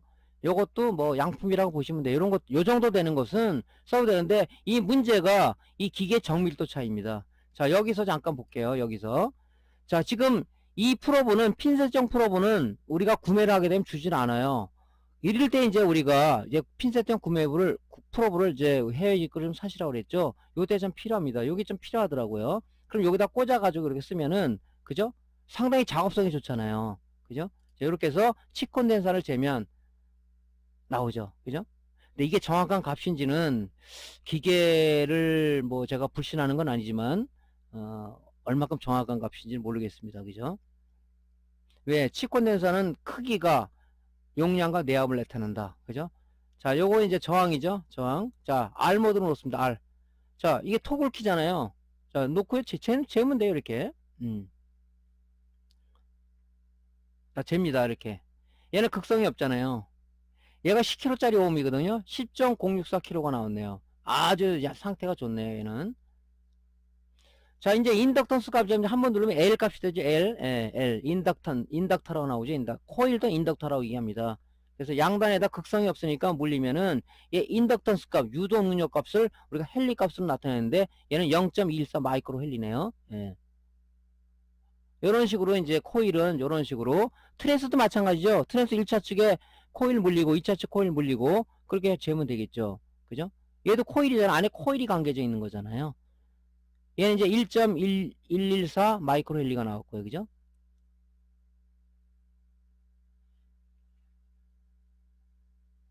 그러니까 대부분의 아마 그 코일은 단선이 됐는지 안 됐는지 여러분들이 다이오드 모드나 아니면 저항 모드 놓고 잴 거예요. 그죠? 에이, 나갔네. 그럼 하죠. 요건 이제 페라이트 비드죠. 비드. 고주파 노이즈를 차단하는 그 립스보드 2차 측에 좀 많이 쓰는 건데, 요것도 코일이니까, 그죠? 유도 능력이, 코일은 그 헨리 값이 나와야 되겠죠? 예. 자, 요게 이제 트랜스잖아요. 트랜스 1차 단. 이게 2차 단이죠? 많이 감겨져 있죠? 이게 재면 이제 나온다고, 이렇게. 미리 헨리가 나왔네, 이거는. 예. 여러분들 이제 요런 장비가 하나 있으면, 탁상용보다 많이 싸요, 탁상용보다. 그리고 탁상용은 조작하기가 하면 산 사람은 못 쓰시는 분도 있더라고. 복잡해, 좀. 그죠? 뭐 요즘 뭐 간단하게 나오는지는 모르겠는데, 요런 거 간단하잖아요. 그죠? 요런 거 있으면은, 여러분 수리할 때는 많이 도움이 될 것 같습니다. 그죠? 저도 이거를 좀 조작이 간편한 게 없을까? 우리 그 구독자분들한테 좀 간단하게 좀 알려줄 게 없을까? 막 제가 서핑하다 찾은 거거든요. AM40070이라는 모델을 그렇게 찾은 거예요. 누가 알려줘서 찾은 게 아니라 제 스스로 서핑하다가 아 이거 괜찮겠다. 그죠? 이거 괜찮아. 하고 제가 이제 해외 직구를 통해서 오는데 한 15일 정도 걸렸네요. 예, 그래서 여러분들한테 소개를 드린 거죠. 이 치코일이죠, 치코일. 예.